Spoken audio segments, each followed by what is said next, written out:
सभी लोग मेरे साथ।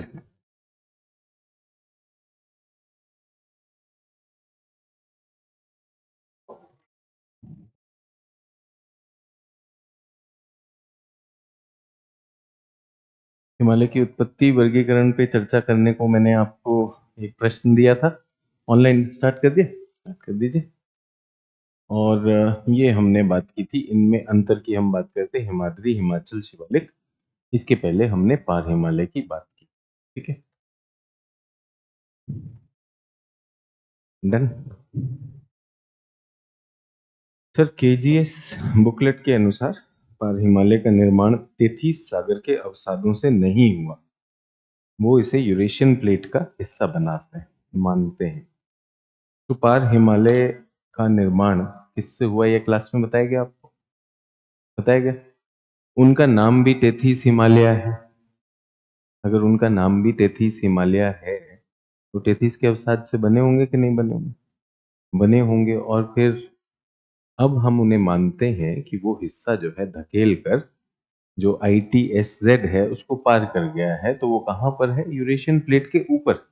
यूरेशियन प्लेट के ऊपर है। तो अब इसमें फिर कल हमने क्लास शुरू की थी, तब एक बाल की खाल हो रही थी, अभी फिर हो रही थी। सर, बुकलेट में ये वो एक बात बताइए, आपके शिक्षक ने बता दिया आपको? क्लियर बता दिया। एनसीईआरटी भी है, एनसीईआरटी में भी लिखा है। तो ये मैसेज का क्या करें, जिसने भी ये मैसेज भेजा है? क्या करें इस मैसेज का? हाँ, अच्छा, जिसने भेजा है उसे खड़ा करके पूछ लो। नहीं नहीं, मैं सभी लोगों से कहना चाह रहा हूँ, सच तो सच है ना। जैसे बना पूरी प्रक्रिया के साथ बताया ना, पूरी प्रक्रिया के साथ बताया। एनसीईआरटी में भी उसका नाम भी टेथियन हिमालय है, टेथिस सागर के अवशेषों से बनता है। पर जो उसकी स्थिति है, वो स्थिति आप देखते हैं ट्रांस हिमालय, हिमालय के पार की स्थिति है। जैसे मैंने आपको उदाहरण भी दिया कि अगर लद्दाख में कोई जियोलॉजिस्ट, भूआकृतिक वैज्ञानिक अगर जाता है, भूगर्भ भूगर्भ शास्त्री अगर जाता है, तो उसे अभी भी अवशेष मिलेंगे टेथिस के। तो जो चीज सत्य है वो तो सत्य है। बैठकर अगर इसी चीज पर है तो कल भी कहा, आज भी यही कह रहा हूं, किस डिस्ट्रिक्ट में अभी तक कुत्ते काटने के इंसिडेंट नहीं रिपोर्ट हुई है? और फिर कहेंगे कि यार रिजल्ट नहीं आ रहा है। जब सत्य आपके सामने है, दिन में सूरज बाहर चमक रहा है, लेकिन सर वो सबसे तेज न्यूज चैनल तो कह रहा है रात है, अब क्या करूं? तो ये प्रश्न जो पूछते हैं, थोड़ा सोचिए उस चीज को। जब आपको पूरा अच्छे से बताया गया है तो वो। खुशबू कह रही है वॉइस बढ़ा दीजिए, ऑनलाइन छात्र ऑडियो वीडियो कंफर्म करेंगे ताकि हम आगे बढ़ें। और हमने आपसे कहा था कि इनमें अंतर देखना है, तो हिमालयों में अंतर तो ये आप करके आए। तो हिमाद्री सबसे ऊंचा है। ठीक है, जल्दी से आप ही अपने पॉइंट्स बता दीजिए। हाँ जी, audio video, audio video confirm कर देंगे सभी लोग। ज्योति भी कह रही है कि ऑडियो इंक्रीज करें, मेरी तरफ से है या आपकी तरफ से? तो चैट में सभी लोग लिख देंगे तो ये पता चल जाएगा कि हो सकता है किसी एक छात्र या छात्रा का होगा। ठीक है। तो क्रेटोजेन क्या होता है? तो जैसा मैंने कहा कि किसी जो कोबर का जो सिद्धांत था, कोबर का सिद्धांत, तो कोबर के सिद्धांत में बीच में क्या होता है? एक भूसन्नति होती है जिसमें अवसाद आते रहते हैं। और साइड में क्या होते हैं? अग्रभूमि। अग्रभूमि क्या होते हैं? ठोस चट्टानें होती हैं। उन्हें ही क्रेटोजेन का नाम दिया गया। तो ये क्रेटोजेन, ये प्रश्न आपका था। तो अगर आपको संदर्भ नहीं पता था तो इसलिए मैंने बता दिया। तो सभी छात्र कह रहे हैं कि ऑडियो वीडियो तो ठीक है। तो ऑडियो वीडियो बेटा, जिस भी छात्र या छात्रा का कोई दिक्कत हो रहा है तो आप अपने मोबाइल का थोड़ा सा ऑडियो सेटिंग चेंज करें। यहाँ मोरलेस ठीक है। पहला चीज ये, क्रेटोजन पे एक डाउट आया था, क्रेटोजन का हमने क्लियर कर दिया। यहाँ पे जो भी डाउट किसी ने लिखा, टेथीस जो है अवसादों से नहीं बने हैं, तो टेथीस अवसादों से बने हैं। और क्योंकि ये प्रश्न तो ऐसे ही आ गया, मैंने कहा बाल की खाल का प्रश्न है। अगर मैं आप लोगों से पूछूं, जो मैंने पढ़ाया है, जो आपकी समझ विकसित हुई है, अगर आपको तीन अंतर बताने, तीन अंतर किसमें? टेथीस हिमालय, जो हिमालय से पहले बना, पार हिमालय, और शिवालिक हिमालय जो सबसे आखिर में बना। सबसे पहले क्या बना? टेथीस हिमालय बना। सबसे आखिर में क्या बना? पार हिमालय। इसके 3 अंतर जल्दी से लिखेंगे कॉपी में, ब्रेनस्टॉर्मिंग। चंद्रगुप्त जी सबका ऑडियो वीडियो ठीक है बेटा? आप ही थोड़ा सेटिंग देखिए अपना। पार हिमालय और शिवालिक हिमालय में अगर मैं आपसे कहूं क्या अंतर है? पार हिमालय जो सबसे पहले बना, सभी लोग प्रश्न सुनेंगे और फिर उसका उत्तर 3 बिंदु आपको बनाने हैं, 3 बिंदु। पार हिमालय और शिवालिक हिमालय।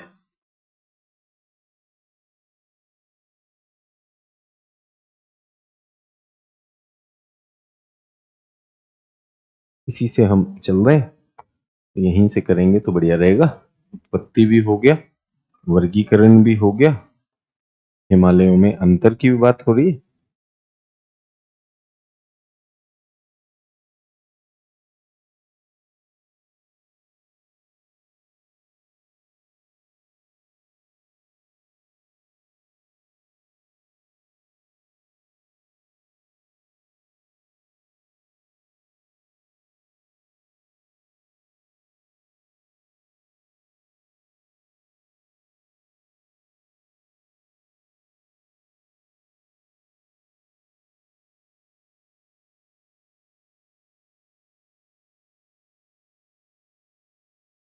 हाँ जी, तो सभी लोग ध्यान दीजिएगा, सभी लोग ध्यान दीजिएगा। ये भारत की प्लेट है, ये भारत की प्लेट है, ये यूरेशिया की प्लेट है, और बीच में कौन सा सागर? टेथिस सागर। टेथिस सागर की तली पर क्या है? अवसाद होंगे। ठीक है। भारतीय प्लेट क्या आपने देखा आगे बढ़ गई? भारतीय प्लेट आगे बढ़ी, तो भारत की प्लेट यहां तक आ गई। तो मुझे बताइए टेथिस का आकार सिकुड़ा या चौड़ा हुआ? चलो ये सिकुड़ गया, टेथिस छोटा हो गया। वही अवसाद, वही अवसाद है, बट अब उनके लिए जगह कम हो गई। तो क्या वो अवसाद, क्या ये अवसाद ऊपर तक आ जाएंगे कि नहीं आ जाएंगे? है ना, अवसाद ज्यादा हो जाएंगे क्योंकि अब वॉल्यूम, आयतन कम हो रहा है, अवसाद तो अपनी जगह लिए हुए हैं। अच्छा, कौन से अवसाद है? सागरीय अवसाद है। इसी दौरान क्या होता है बच्चों, ये जो एक प्लेट है, ये जो हमारी एक प्लेट है, जो इसका जो अग्रभाग है, ये प्लेट अंदर, इसका क्षेपण होगा कि नहीं होगा? जब ये जाएगी तो यहां पर क्या होगा?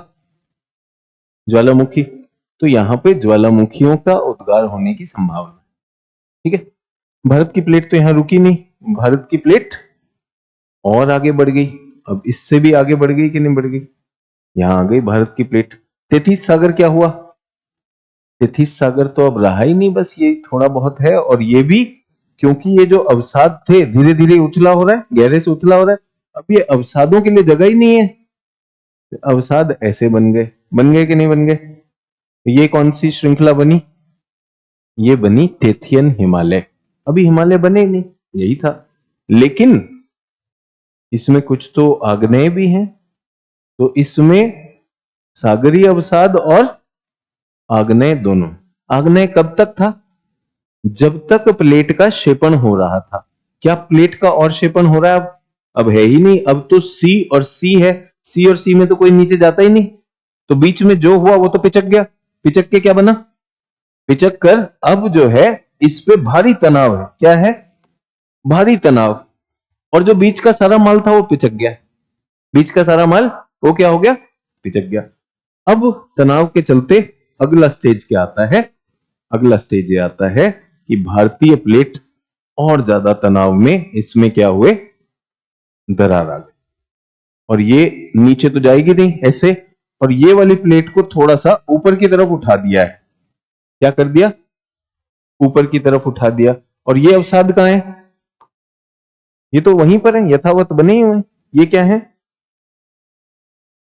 ये हमारे पार हिमालय। पार हिमालय अब कौन सी प्लेट पे चढ़ गए? यूरेशियन प्लेट पे चढ़ गए कि नहीं चढ़ गए? और हमारी अपनी प्लेट का क्या हो रहा है? हमारी अपनी प्लेट में ये ऊपर अपवर्पिंग हो गई कि नहीं होगी? और फिर इनके अवसादों से जो ये जो हिस्सा था, इसमें क्या हुआ? इसमें वलन आ गया। तो ये हमारे पास 4 श्रृंखलाएं हैं, जिसको हमने क्या संख्या दी थी पिछली क्लास में? 0, 1, 2, 3। मैंने आपसे पूछा 0 और 3 में अंतर बताएं। ये मेरा प्रश्न है। तो ट्रांस हिमालय वृष्टि छाया का क्षेत्र है, शिवालिक वृष्टि वाला क्षेत्र। बहुत अच्छी बात है नया। ट्रांस ओशियानिक सेडिमेंट से बने, जबकि शिवालिक जो है रॉक सेडिमेंट। बेटा रॉक तो रॉक ही होते हैं, ओशन हो चाहे कहां हो, सारे रॉक से बने, रॉक से बने, है कि नहीं? तो अगर मुझे दिखाई देता है तो पहली बात तो दोनों के दोनों में एक समानता है कि दोनों के दोनों क्या है? अवसादी है या नहीं? तो ये क्या है? पार हिमालय, और ये क्या है? शिवालिक। ये चर्चा के लिए, आपकी समझ विकसित करने के लिए। दोनों के दोनों अवसादी, दोनों के दोनों अवसादी। अब उन अवसादों में अंतर है, इन अवसादों में अंतर है। ये इनकी जो उत्पत्ति है ये सागरीय अवसाद है, और ये नदी द्वारा। तो सागरीय अवसादों में जो होगा, सागरीय जीवों के भी अवशेष होंगे, और यहां पर क्या होंगे? फ्रेश वाटर, तो नदी के जीवों के अवशेष होंगे। इसमें एक और है, इसमें कुछ आग्नेय भी पदार्थ हैं। आग्नेय पदार्थ कहां से? जब ये प्लेट नीचे गई थी, जब ये प्लेट नीचे गई थी तो कुछ आग्नेय भी पदार्थ था जो कुचला गया, कुचल के अब तो वो बन गया ना, अब तो बन गया पर्वत। तो इसमें आग्नेय भी है, सागरीय भी है। इसमें केवल और केवल नदी के हैं, ये अंतर हो गया, हो गया। ऊंचाई में कौन ज्यादा है? ऊंचाई व अक्षांश में ये ज्यादा है, ज्यादा ऊंचाई पे, अक्षांश में भी है। आयु, आयु भी इसकी ज्यादा है। तो ये तीनों पॉइंट इसके नीचे नीचे नीचे। ऊंचाई कम, अक्षांश कम, आयु कम। डन। अब इसे ब्रेनस्टॉर्मिंग कहते हैं जब हम कर रहे हैं। और ईमानदारी से बताइए, स्कूल में भी जब प्रश्नों के उत्तर आते थे तो पहले दिमाग दौड़ाते थे कि नहीं दौड़ाते थे? भाई किस किस बिंदु पर क्या क्या अंतर हो सकते हैं, उन्हीं की मैं बात कर रहा हूं। मैंने केवल उन्हीं की बात की। डन। फिर तीसरे में आता हूं। अगर अक्षांशीय दृष्टि से यहां पर है, दक्षिण में है, तो मुझे लगता है कि यहां का जो जलवायु है, यहाँ की जलवायु अगर शिवालिक की मैं देखूं तो आज की डेट में हम देख रहे हैं उत्तराखंड में भी भारी बाढ़ आ रही है, हिमाचल में भी बाढ़ आ रही है। तो पहले मानसून जो है इनसे टकराता है। मानसून जब इनसे टकराता है तो भारी वर्षा भी होती है यहाँ पर। तो यहाँ पे वर्षण की मात्रा बहुत ज्यादा होगी। कौन सी वर्षा होगी? ओरोग्राफिक पर्वतीय वर्षा होगी। अच्छा, जहां बहुत ऊंचाई नहीं है तो तापमान इतना गिरता नहीं है, तो यहाँ बर्फ नहीं होती। बर्फ नहीं होती, अच्छी धूप होती, अच्छा पानी होता है, तो यहाँ पे वन संपदा ज्यादा होगी, होगी कि नहीं होगी? अगर हम उत्तर में जाते हैं तो उत्तर में हिमालयी, ये जो हमारी मानसून है, मानसून को पूरे हिमालय को लांघना होगा तब ये यहाँ पर जाएगा। तो यहां तक पहुंचते पहुंचते मानसून के पास कुछ खास रह नहीं जाएगा, क्योंकि ये पर्वतों की छांव में एक तरह से वृष्टि छाया क्षेत्र हो गया। अच्छा, इतनी ऊंचाई पर है, अगर अगर यहां वृष्टि होगी भी तो वो पानी के रूप में नहीं होगी, हिम के रूप में होगी। और हिम का आयतन ज्यादा होता है, देखने में हिम ज्यादा लगता है, लेकिन अगर उसको पिघाल के उसका पानी बनाया जाए तो पानी उसके बहुत कम हो, पानी बहुत कम होगा। तो देखा जाए तो सापेक्षिक रूप में जो हमारे शिवालिक हैं वो ज्यादा आर्द्र हैं, वो ज्यादा गर्म हैं, तो वर्षा भी ज्यादा होती है, गर्म भी ज्यादा है, और उसके साथ साथ वनस्पति जैव विविधता वो भी वहां पर ज्यादा हो। तो लिख सकते हैं। तो यहां पर कैसा होगा? यहां पे बर्फ, बर्फ की चादर, ठीक है। कम वर्षण, वो भी हिमपात के रूप में होगा। यहां पर क्या है? यहां पर और यहां पर आप चाहें तो वृष्टि छाया लिख सकते हैं। यहां पर क्या है? यहां पर वृष्टि क्षेत्र है, पर्वतीय वर्षा होती है, यहां पर आर्द्र भी है, उपोष्ण भी है। उष्ण तो नहीं कहूंगा, आर्द्र भी है, उपोष्ण भी है, वनस्पति भी यहां पर अधिक होगी, होगी या नहीं होगी? अच्छा, ट्रांस में कोल्ड डेजर्ट मिलेंगे, शिवालिक में वनस्पति, ठीक है, हमने कहा ठंडा है, यहां पर मरुस्थल है, एक तरह से बर्फ की चादर, बर्फ का मरुस्थल भी होता है, बर्फ की चादर है, बर्फ का मरुस्थल है। जब पार हिमालय में ग्लेशियर मिलेंगे, नदियों के स्रोत मिलेंगे, मिलेंगे कि नहीं मिलेंगे? तो यहाँ ग्लेशियर भी होंगे, नदियों के स्रोत होंगे। यहां पर उल्टा क्या है, नदियों ने इन्हें काटा है। तो अगर हम देखें सततता की, अगर हम बात करें, यूनिफॉर्मिटी कंटिन्यूटी की अगर हम बात करें, तो हमारे पार हिमालय तो सतत है, लेकिन शिवालिक हिमालय खंडित है। उन्हें खंडित किसने किया? बहती हुई नदियों ने काट दिया, वो नदियों द्वारा खंडित हुए गए हैं। ठीक है, डन।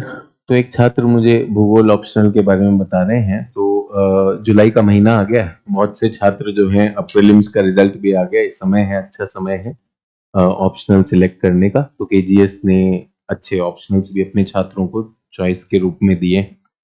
हिंदी का हम भूगोल बहुत फ्रीक्वेंटली नहीं खोलते हैं, तो फिर से एक बार खोला जा रहा है जुलाई में। और फिर मैं कहूंगा ऐसी चीजें, जैसा मैंने पहले भी कहा है कि जीएस में इतना उत्तर लेखन नहीं करा सकते, उतना समय नहीं होता है। ये तो आ गया यहाँ पर क्योंकि किसी ने प्रश्न न जाने कहाँ से किया, तो इसलिए मैंने ये चर्चा की। बट ऐसी सभी चर्चाएं हम कहाँ पे करते हैं?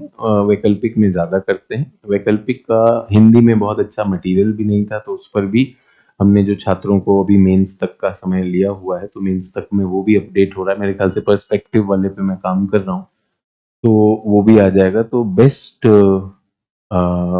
मटेरियल, साथ ही साथ उत्तर लेखन और एक अच्छा वैकल्पिक विषय जो आपको जीएस में भी सहायता करेगा। तो अगर आप ऑप्शन चूज कर रहे हैं, तो केजीएस के ऑप्शंस में ज्योग्राफी भी खुल रहा है, तो वो कर सकते हैं। यहाँ किसी ने कहा कि सर मैं आपका छात्र हूँ वैकल्पिक विषय का, उसमें एक टेलीग्राम चैनल बना था सर, वो मिल नहीं रहा है। तो ये टेलीग्राम चैनल जब बैच की शुरुआत थी, स्टार्टिंग में 1 साल पहले बना था, ठीक है। अब 1 साल से अगर इसको नहीं मिल रहा है, तो इसका मतलब इसने कोर्स तो लिया लेकिन क्लास नहीं अटेंड की। तो उस चैनल में क्या हुआ कि बहुत से छात्रों ने कहा सर हमें ना किताब नहीं खरीदनी है, तो हमको फ्री किताब भी दीजिए। तो जो भी कहीं से डाउनलोड हुआ होगा वो हमने डाल दिया, लेकिन उस पर कॉपीराइट आने की वजह से, क्योंकि आप अब किताबें नहीं वो कर सकते, तो वहां पर ब्लॉक हो गया। तो फिर हमने कहा कि बेकार में किताब इकट्ठे करने का तो चैनल है नहीं। हाँ, उत्तर लेखन के लिए अगर कुछ है तो वो हमने बाद में, अगर जो लोग उसमें जुड़ते हैं, तो एक हमने अलग से बनाया। लेकिन अभी भी उस पर एक बार मटेरियल फाइनलाइज हो जाए तो उस पर भी उत्तर लेखन का कार्य होगा। तो जो पुराना, अगर कोई पूछता है सर एक चैनल था, तो इसका मतलब आप साल भर बाद जागे हैं, तो स्टार्टिंग में 1 डेढ़ महीने में वो बंद हो गया था। तो दैट इज देयर। ठीक है सर, मकालू की हाइट धौलागिरी से अधिक है, अच्छी बात है। तो आपने चेक कर लिया तो आप ले लीजिए जो वहां पर डली हुई है। ठीक है, हमने जो डाली है उसमें मकालू मनसालू की क्या हाइट है? मकालू मनसालू हमने यहाँ पे डाली हुई है।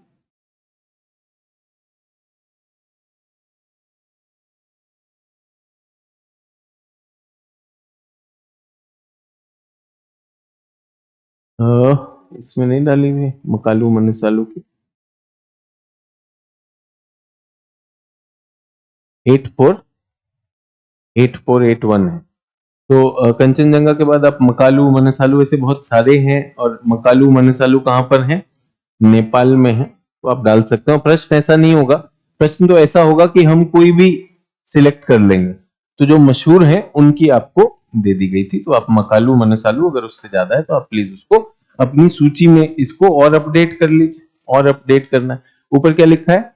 हिमालय की प्रमुख चोटियां। ऐसा नहीं है कि हिमालय की सारी चोटियां हैं। तो मकालू मनसालू, जो मेरी अपेक्षा है कि बहुत ज्यादा नहीं पूछते हैं, तो इसलिए हिमालय वाला हटाया होगा। तो आप चाहें तो उसमें डाल सकते हैं। डन।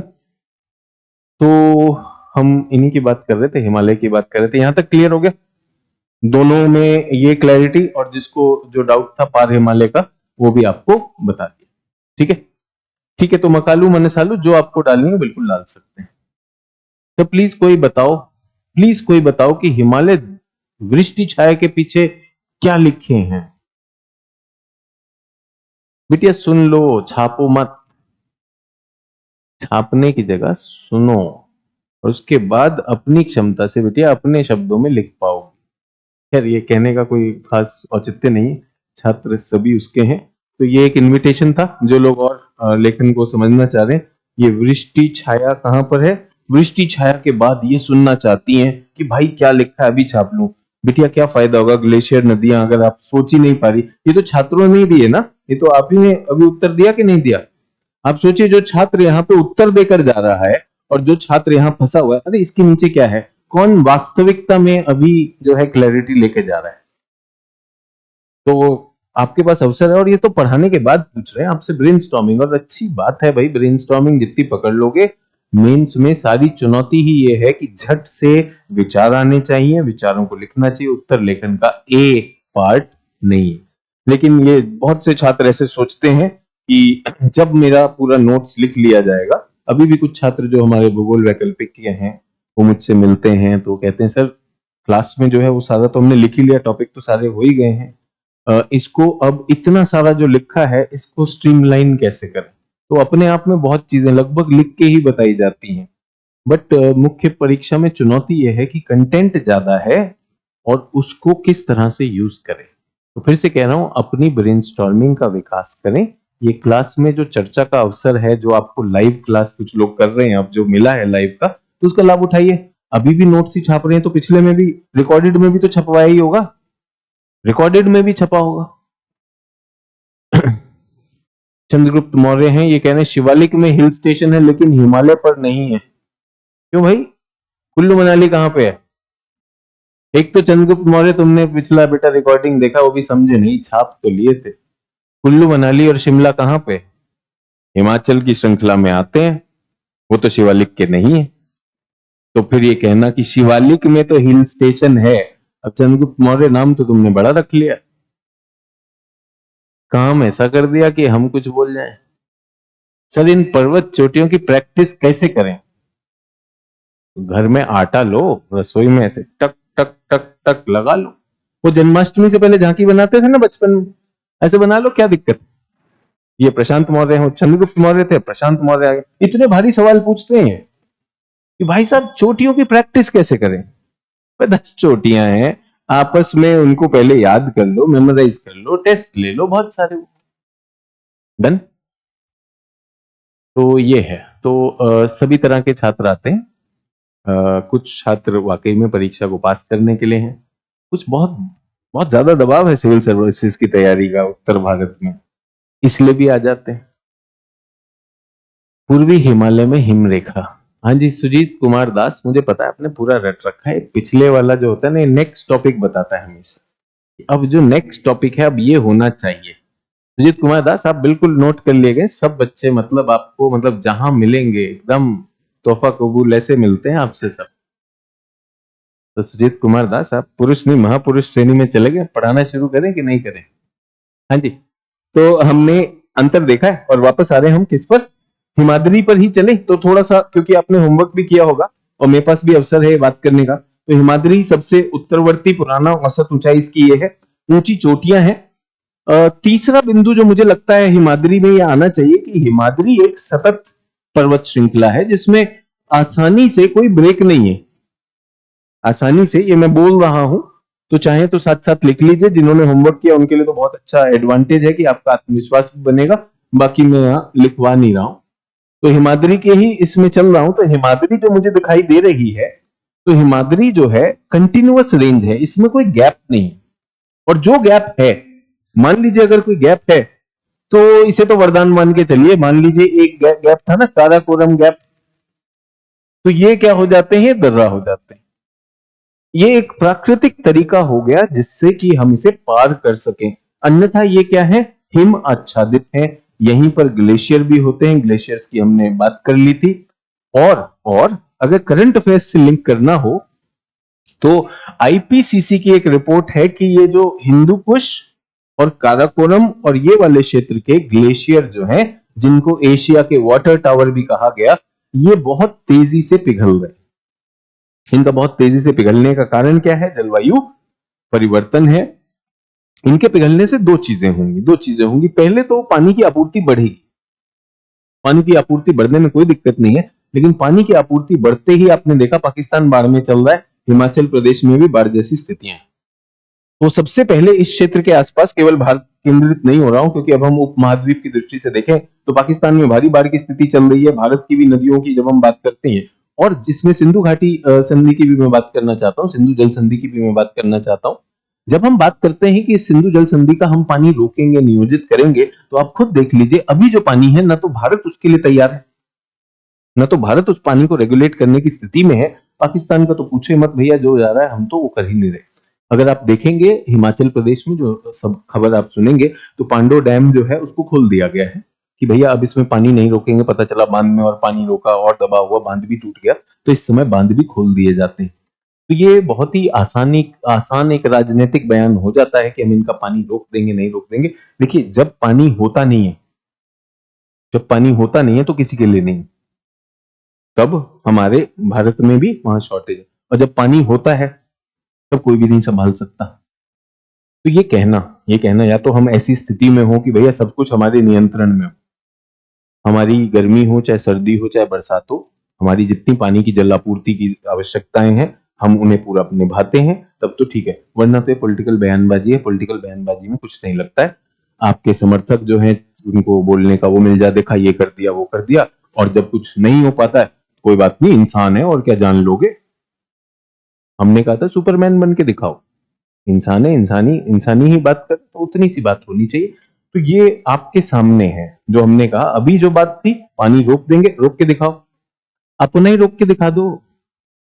मैं तो कह रहा हूं अपना ही रोक दो। अभी जो आपके सामने दृश्य आ रहे हैं और जो भारत का प्रशासन लगा हुआ है, अपना पानी रोक के दिखा दो, बाहर वाले की तो छोड़ो।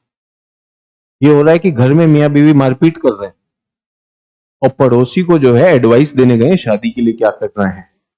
कौन हो वे, क्या कर रहे हो? पहले अपना पानी यहाँ का। असम में बाढ़ आती है कि नहीं आती है? चाइना का बांध, ये जो है बांध बना रहा है हमारा, ब्रह्मपुत्र का पानी रोकेगा।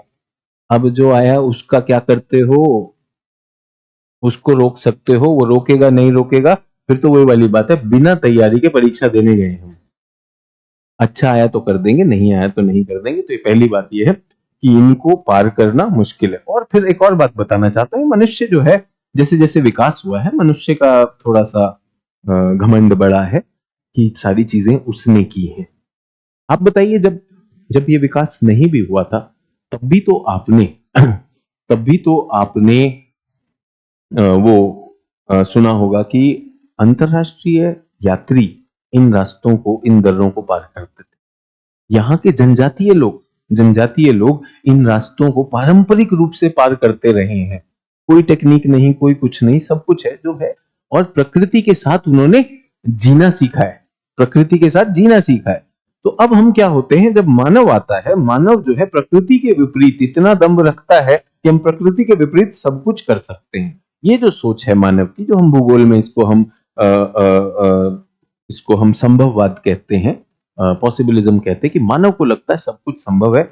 मानव को अपनी पारिस्थितिकीय सीमाएं समझनी होंगी, पारिस्थितिकीय सीमाएं समझनी होंगी कि कुछ चीजों में प्रकृति हमारी माता है और प्रकृति ने ही हमें वो अवसर दिया है। हम प्रकृति की बाह जब चाहे नहीं मरोड़ सकते। तो ये हमें ऐसी जगह पर दिखाई देता है। तो ये ऐसे क्षेत्र हैं जहां पर हमारे पास बहुत सारी चीजें करने को नहीं थी, लेकिन इसी क्षेत्र में हमने क्या किया, आपस में जो हमारा काराकोरम है और भारत, यहाँ पर हमने क्या पकड़ रखा है, सियाचिन भी पकड़ रखा है कि भाई अपनी सुरक्षा भी करनी है। तो सियाचिन पे जो तैनाती होती है हमारे जवानों की, वो सबसे चुनौतीपूर्ण तैनाती है। वो उसको आप सोच नहीं सकते कि वो किस तरह से वहां पर रह सकते हैं। तो ये वाली चीज एक बहुत ही चुनौती वाला क्षेत्र है। कौन से क्षेत्र की मैं बात कर रहा हूं? ये हमारा हिमाद्री, और हिमाद्री के आगे का काराकोरम की मैं बात कर रहा हूं। हिमाद्री के बाद जो ये क्षेत्र था, हमने कहा हिम आच्छादित है, यहाँ अपर्दन हो रहा है? अपर्दन नहीं हो रहा होगा। हिम जो है यहाँ का अपर्दन को एक तरह से ढक के रखता है, तो बहुत अपर्दन नहीं हो रहा। यहाँ की प्रॉब्लम क्या है?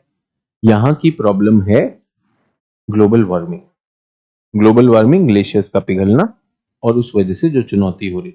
गर्मी बढ़ती जा रही है और सर्दी छोटी हो रही है, और ऋतु क्या हो रही है, छोटी हो रही है। उसके बाद हम अपनी विकास गतिविधियों को वहां पर ले जाते हैं मानव हस्तक्षेप की वजह से, तो उस क्षेत्र में उसका भी प्रभाव हो रहा है। अब हम आ गए बीच में, किस में आ गए, हिमाद्री के बाद हिमाचल। ठीक है, तो ये हमारा हिमाद्री, कहीं पर लिखा है हमने इसको, हिमाद्री के कुछ बिंदु हमने लिखे थे, माउंटेन पासेस, हाँ जी, हिमाद्री नंगा पर्वत से नामचा बरवा तक है, पूर्व से पश्चिम है। ठीक है, 2500 किलोमीटर इसकी लंबाई है, चापाकार आकृति है, सभी हिमालय पर्वतमालाओं में सबसे उत्तरी। अब इसको पार करना है, तो पार कैसे करें, पार करना है तो हमें पास चाहिए होंगे। ठीक है, तो हम एक चर्चा पासेस पे भी कर लेते हैं। तो पासेस आपने देखा है, कुछ कुछ देखें, पिछली जो रिकॉर्डिंग होगी उसमें भी कुछ पासेस होंगे। तो हिमालय को पार करने के लिए कुछ दर्रे चाहिए हमें, क्योंकि बात हो रही है दर्रे पर, तो हम दर्रे की भी बात कर लेते हैं।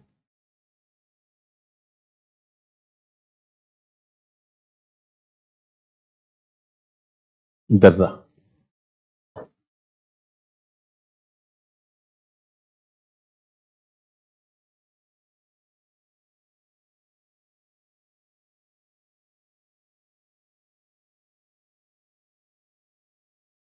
ठीक है, तो एक जो पूरे पर्वत श्रृंखला है, पर्वत श्रृंखला के बीच में एक गैप जो है, ये गैप दर्रा कहलाता है। ये गैप क्या कहलाता है, दर्रा कहलाता है। इसमें हम क्या करेंगे, इसमें हम एक सड़क डाल सकते हैं, सड़क हुआ, या फिर हो सकता है कोई विकास की हमें पाइपलाइन डालनी, कोई भी चीज डालनी, वो हो सकता है, रेल लाइन डालते हैं वो भी।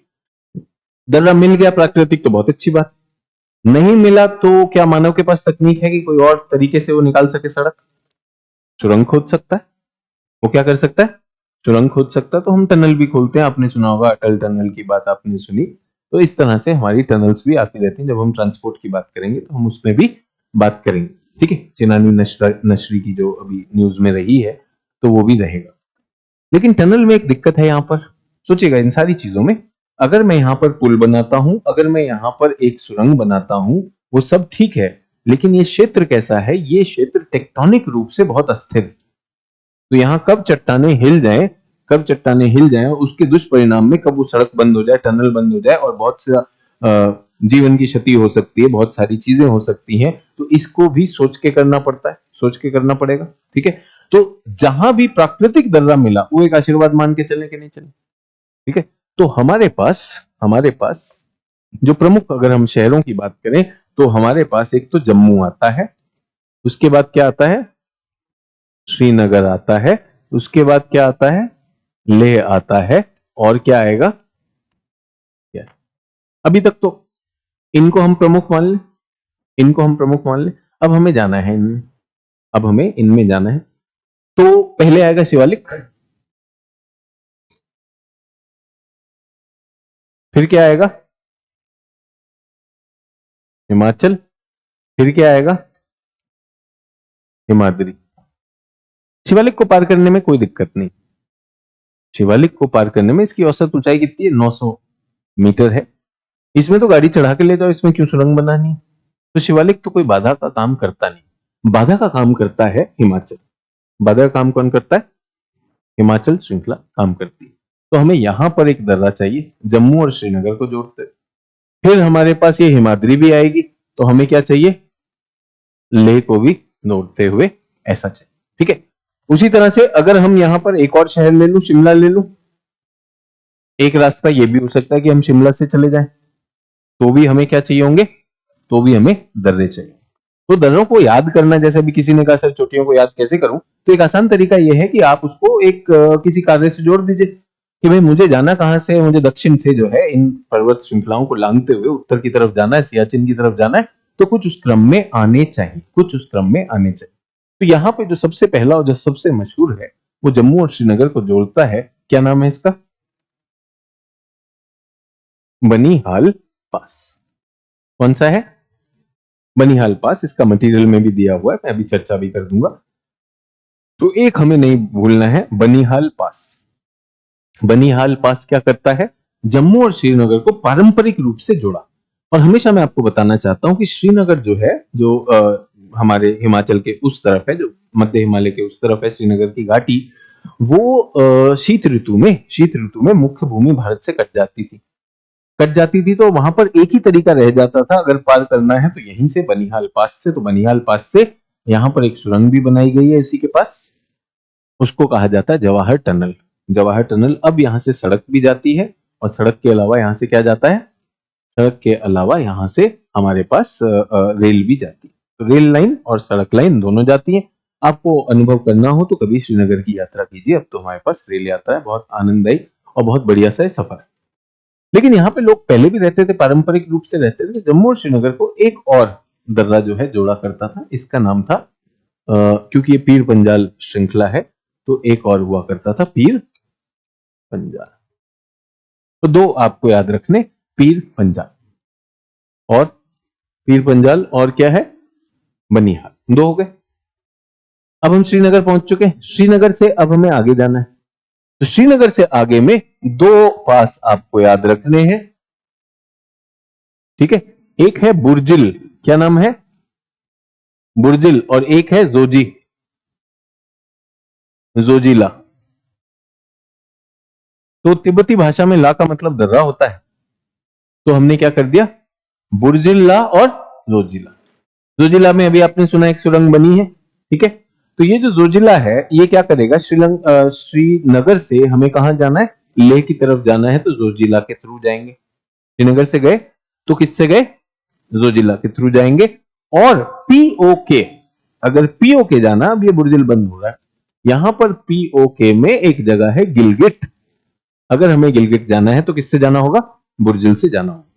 हमने सिंपल काम किया, हमने क्या किया, हमने शहरों को जोड़ दिया, शहरों को जोड़ दिया। शहरों को जोड़ने के लिए हमें कुछ दर्रे चाहिए थे, तो हमारे पास बहुत ही आसान दर्रा आ गया, बनिहाल दर्रा आ गया। और किसी ने कहा सर कैसे याद करें, तो फिर मैंने कहा आपके पास एक कारण होना चाहिए, चित्र होना चाहिए, दिमाग में चित्र बनेगा तो वो अपने आप वहां पर बैठ जाए।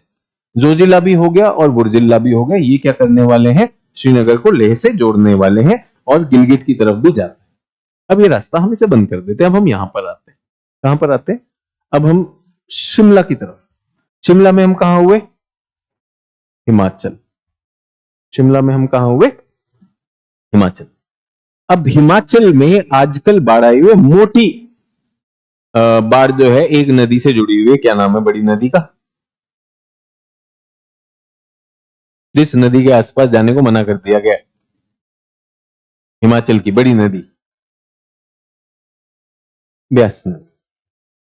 ठीक है, समाचार सुनते रहिए, मदद होती है, आप भी परीक्षा देने वाले, समाचार पत्र आपके काम ही आने लगे, ठीक है। तो अब ये जो ब्यास है, ब्यास नदी, ब्यास नदी की जब हम बात कर रहे हैं, तो ये ब्यास नदी बाद में जाके सतलुज में जुड़ जाएगी। तो हिमाचल में सतलुज भी है और ब्यास भी है। तो सतलुज तो उत्तर में बह रही है, सतलुज पे आपने सुना है भाखड़ा और नंगल बांध भी है, लेकिन ब्यास इन क्षेत्रों से जा रही है।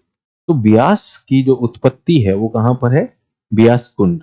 और ब्यास कुंड के पास एक दर्रा है, उसका नाम है रोहतांग पास। क्या नाम है, रोहतांग पास। तो एक तो आपको आएगा ब्यास रोहतांग पास, इसके बाद आप पहुंचेंगे कुल्लू मनाली। कहां पहुंचे, कुल्लू मनाली। कुल्लू मनाली भी आप चेक कर लीजिएगा, वो भी बाढ़ से ग्रस्त है, कुल्लू के पास, यहीं ब्यास में दिक्कत है। वहीं पर मणिकरण नाम का एक मशहूर गुरुद्वारा भी है, ठीक है, जहां पे गर्म पानी आता है। तो गुरुद्वारे की दीवारें भी पिछली बार भी मार खाई थी, वो पुल भी टूटा था, इस बार फिर वहां पर खतरा दिखाई दे रहा है। तो ये क्या हुआ, कुल्लू मनाली क्षेत्र में क्या हो गया आपके पास, रोहतांग दर्रा, रोहतांग दर्रा, ठीक है। उसके ऊपर जब आप जाते हैं, उसके ऊपर जब आप जाते हैं, तो आपके पास क्या आएगा, खारदुंगला। क्या आएगा, खारदुंगला, और क्या आएगा, बारह लच्छा ला, ठीक है। इसको अगर चित्र में देखना है तो मैं चित्र में पहले दिखा देता हूं, ताकि आप इन पासेस से भी थोड़ा सा परिचित हो जाए।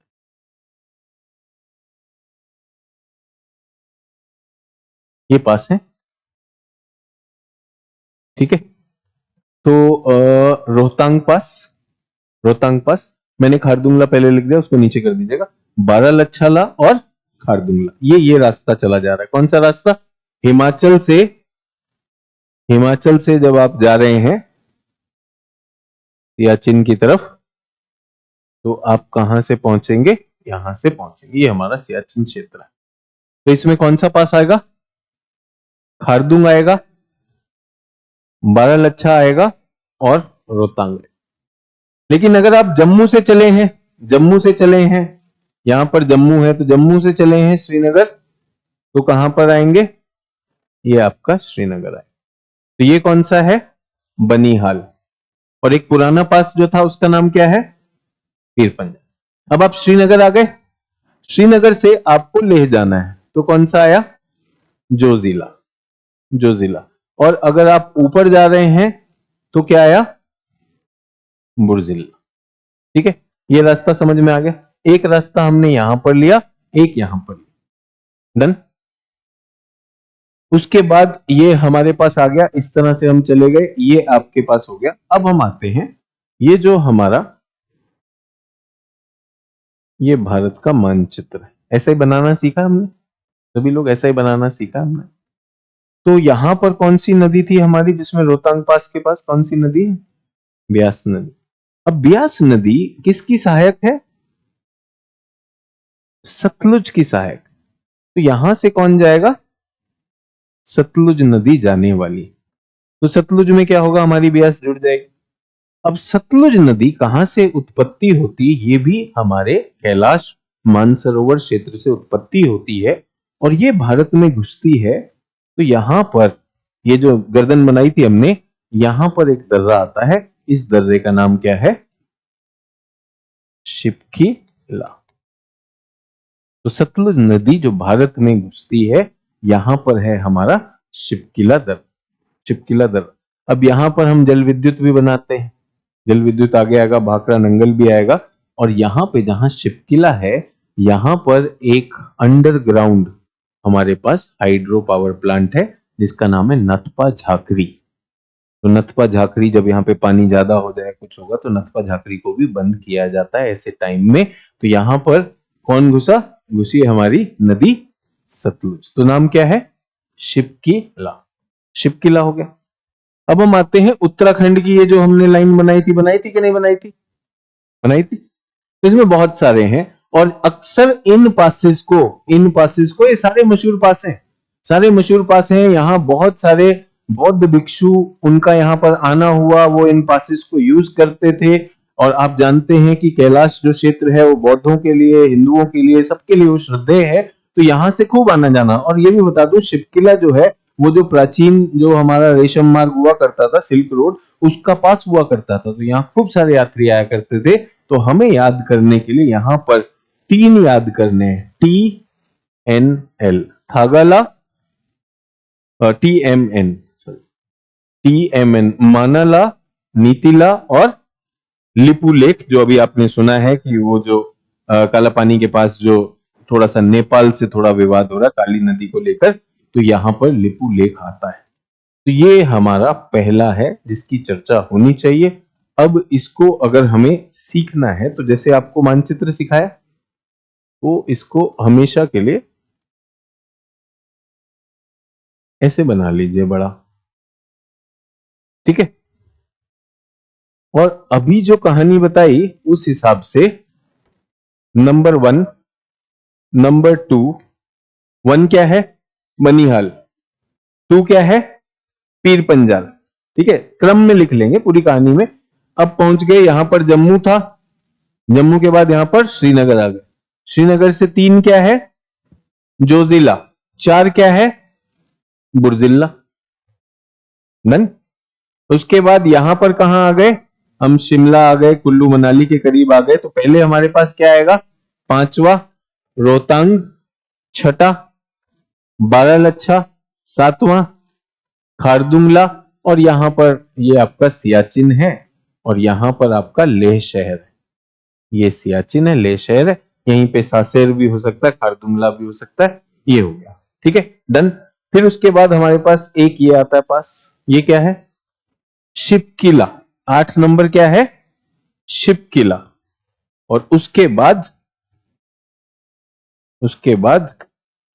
9, 10, 11, 12 9, 10, 11, 12, तो थागाला, मानाला, नीतिला और लिपू लेक, ये ठीक है।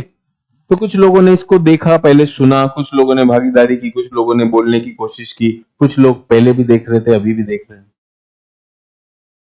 अब इनके नाम लिखो जल्दी से सूची से, क्योंकि मुझे तो आता ही है, मैं तो जितनी बार बोलूंगा मैं तो और याद हो जाएगा। जल्दी से 1 से 12 का नाम सभी लोग सूची में लिखेंगे, फिर मैं भी बता दूंगा, मुझसे टैली कर लेंगे। 1 से 12 का नाम जल्दी लिखेंगे।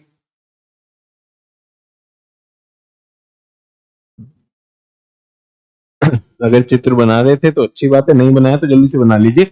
1 से 12।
Done. So number 1 Banihal, number 2 Pir Panjal, number 3 Zojila, number 4 Burzila, number 5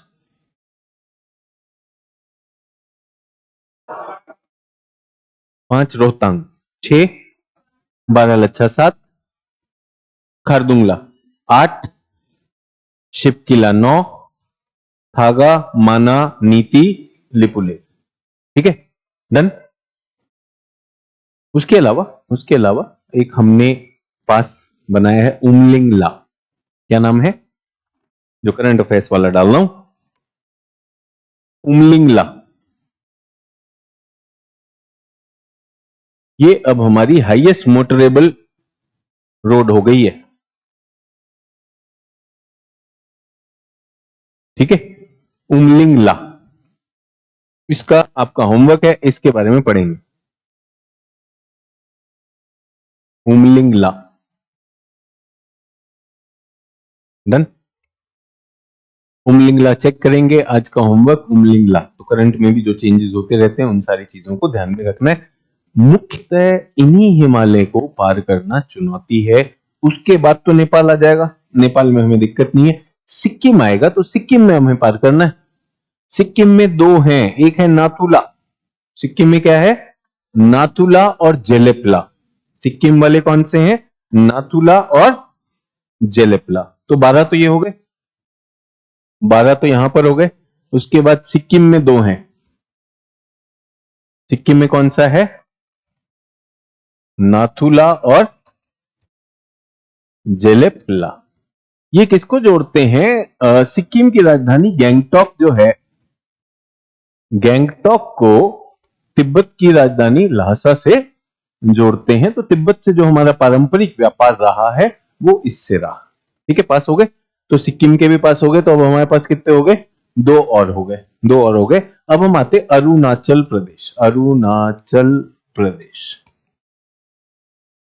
इनमें हमारे पास बुमला और बोमडीला। बुमला और बोमडीला ये 2 इंपॉर्टेंट है। बुमला और बोमडीला।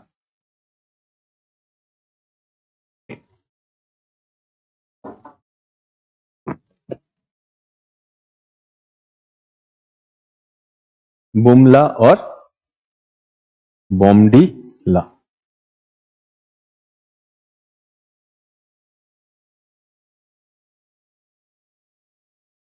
हो जाएगा। तो कितने हो गए अब हमारे पास? 12, 14, 16 हो गए। 16 हो गए। एक आपका होमवर्क है, मणिपुर का पास जो न्यूज में भी रहता है और मणिपुर से म्यांमार के सीमा पर, ये चेक करना है आपको। ये आपका होमवर्क।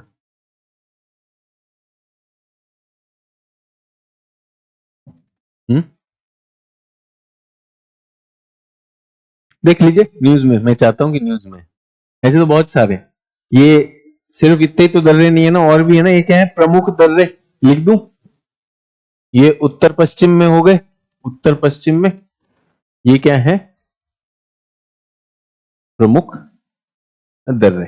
तो मणिपुर में जब हम बात करते हैं तो मणिपुर का भी आपको क्लियर होना चाहिए। डन। जो न्यूज में है, ऐसी मैं बात नहीं कर रहा हूं, जो न्यूज में। अब हम इसको अपने चित्र पर देखेंगे तो ये तो हो गए। इसमें बहुत सारे और भी हैं, हमने काटे हैं उसको। तो हमारे पास नाथुला, जेलेपला, लिपुलेख, थागाला, शिपकिला, उसके बाद बनिहाल, चिपकिला, बारालच्छाला, उमलिंगला मैंने आपको करंट अफेयर्स में डाला है। एक और मैंने डाला है, ठीक है, एक और मैंने डाला है, उसको डाल लीजिएगा। काराकोरम में अघिल और काराकोरम की हम पहले बात कर चुके थे। इन दोनों पासेस की हो चुकी है। किस एटलस में? सब एटलस में तो पास दिए ही नहीं, में सब एटलसेस में नहीं दिए, इसलिए मैंने अलग से आपको मानचित्र करा दिया।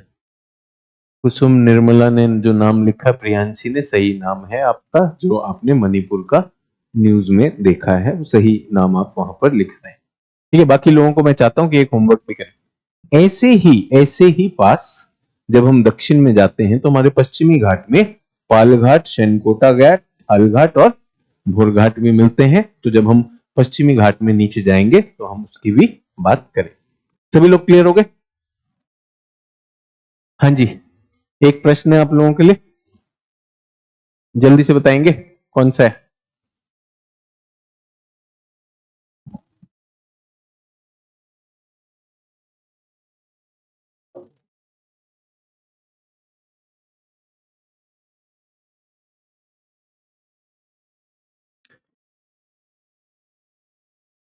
कोड चयन करें, ऑनलाइन ऑफलाइन दोनों।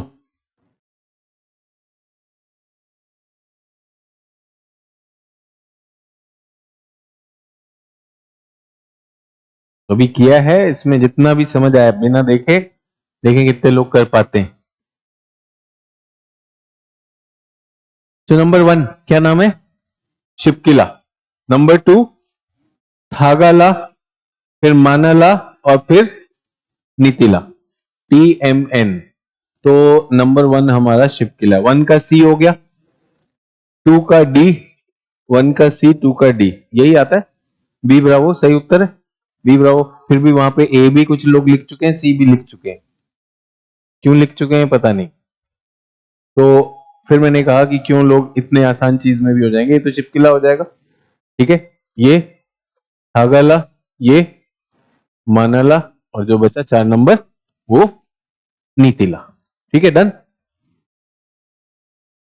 चलिए याद कैसे रहेंगे? तो एक हमारी टेलीकॉम कंपनी है ना, MTNL, बस उसका वो चेंज करना पड़ेगा, MNTL, थोड़ा सा बदल दीजिएगा, आपका काम बन जाएगा। बाकी अपना फॉर्मूला अपने हिसाब से बना लीजिए। अब हम कहां पर आ गए? मिडिल हिमालय में। मिडिल हिमालय में आ गए, लघु हिमालय। तो लघु हिमालय में जो आपने देखा होगा, इसकी औसत ऊंचाई क्या है? कुछ 3700 से कुछ 4200 4400, तो 4000 के करीब है। इसमें भी दर्रे हैं। अब दर्रे जो हमने कर दिए, मिक्स कर दिए हैं दोनों में, दर्रे हमने जो पास करने थे वो कर दिए। इनकी श्रृंखलाओं को ढूंढना जरूरी है। तो मैं चाहता हूं जल्दी से आपका जो मानचित्र है, जिसमें जम्मू कश्मीर का मानचित्र है, उसमें कुछ श्रृंखलाएं देखेंगे, जल्दी से श्रृंखलाएं देखेंगे। तो श्रृंखलाओं में Atlas Atlas Atlas, Pir Panjal मिल रहा है। पीर पंजाल के बाद धौलाधार, पीर पंजाल मिल गया। एटलस लाओ बच्चे, बिना एटलस के आप आते हो ज्योग्राफी क्लास में, क्या फायदा? हाँ जी, पीर पंजाल, ये लघु हिमालय का हिस्सा है। उसका कंटिन्यूएशन होता है फिर किसमें? धौलाधार में। धौलाधार कहां पर हुआ? ये हिमाचल में खत्म हो जाएगा। उसके बाद आएगा हमारा उत्तराखंड। उत्तराखंड में इसका क्या नाम है? वहां पर नहीं लिखा होता, वरना इसको हम कहते हैं मसूरी हिल। ठीक है, धौलाधार, पीर पंजाल, मसूरी हिल। ठीक है, तो अगर मुझे यहां पे बनाना हो, सभी लोग स्क्रीन पर देखेंगे। इसके जो हम खंडों की बात करें, लेसर हिमालय है ये, और ये हमारा नेपाल है। तो इसको अगर मैं ऐसे देख रहा हूं, तो हमारा यहां पर क्या आता है? पीर पंजाल, पीर पंजाल, उसके बाद धौलाधार, उसके बाद मसूरी हिल, उसके बाद ये अंदर घुस जाता है। उसके बाद ये यहां पर अंदर घुसेगा, और यहां पर हमारे पास दो नाम है, नागटिब्बा और महाभारत। नागटिब्बा और महाभारत कहां पर है? नेपाल। ठीक है, जम्मू कश्मीर में पीर पंजाल, हिमाचल में धौलाधार, उत्तराखंड में मसूरी, और नेपाल में नागटिब्बा और महाभारत। ये किसका हिस्सा है? लघु हिमालय का हिस्सा है। इसके खंड होने चाहिए। लघु हिमालय जब मैंने आपके सामने बताया, मैंने कहा इसमें हिमालयी चोटियां भी हैं। इसमें क्या है? हिमालयी चोटियां भी हैं और हरियाली भी है। यहां से पास भी मिल जाते हैं हमें। तो यहां पर बहुत सारे पर्यटन के लिए बहुत सारे हिल स्टेशन का विकास हुआ है। कहां पे विकास हुआ है? पूर्वी भारत में या पश्चिमी भारत में? पश्चिमी भारत में। तो आप देखेंगे हिमाचल प्रदेश में शिमला, चैल, रानीखेत, चकराता। फिर आप उत्तराखंड में आएंगे तो मसूरी, नैनीताल, अल्मोड़ा। ठीक है, ये कहां पर है? पश्चिम में। पूर्व में भी हुआ है, बहुत कम हुआ है। और जगह का नाम दार्जिलिंग। तो सिक्किम पश्चिम बंगाल की सीमा पर दार्जिलिंग जो है ये। डन, क्लियर हो गए?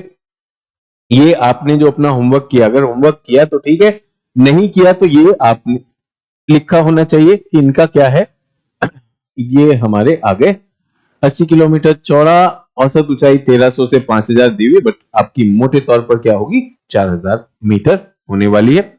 ढलान के किनारे कई छोटे छोटे चारागाह पाए जाते हैं। तो इनकी जो ढलाने हैं, अब होने को तो ये अभी भी ऊंचे हैं। अगर आप 4 किलोमीटर हैं, तो 4 किलोमीटर में ऊंचाई की वजह से आप ठंडे हैं। तो वहां पर क्या होता है बच्चों, कि जहां पर बहुत ज्यादा ठंड होती है, तो वहां वृक्ष नहीं हो पाते। वृक्ष को एक तापमान चाहिए। तो वृक्ष का स्थान कौन ले लेता है? घास। अब घास समझिए, हमें तुलना करनी है हरियाणा की घास और उत्तराखंड की घास। कौन सी घास बुरी स्थिति में है? हरियाणा की घास के पास शुष्कता ज्यादा है, क्योंकि वहां गर्मी है, पानी का अभाव है। और ये वाली घास क्या है तो ठंडक भी है, वर्षा भी मिल जाती है। तो वहां पर पेड़ ना होने की जगह पर वहां पर घास है, हरी भरी लहलाती हुई अच्छी घास। इनको मर्ग कहा जाता है। क्या कहा जाता है? ऊंचाई पे पाए जाने वाले ठंडे शीतोष्ण घास क्षेत्रों को क्या कहा जाता है? मर्ग या बुग्याल। क्या कहा जाता है? उत्तराखंड में उन्हें क्या कहते हैं? बुग्याल। जम्मू कश्मीर में क्या कहते हैं? मर्ग। अंग्रेजी में क्या कहते हैं? मेडोज। अंग्रेजी में क्या कहते हैं? मेडोज। मेडोज, मर्ग, बुग्याल कहां पर मिलते हैं?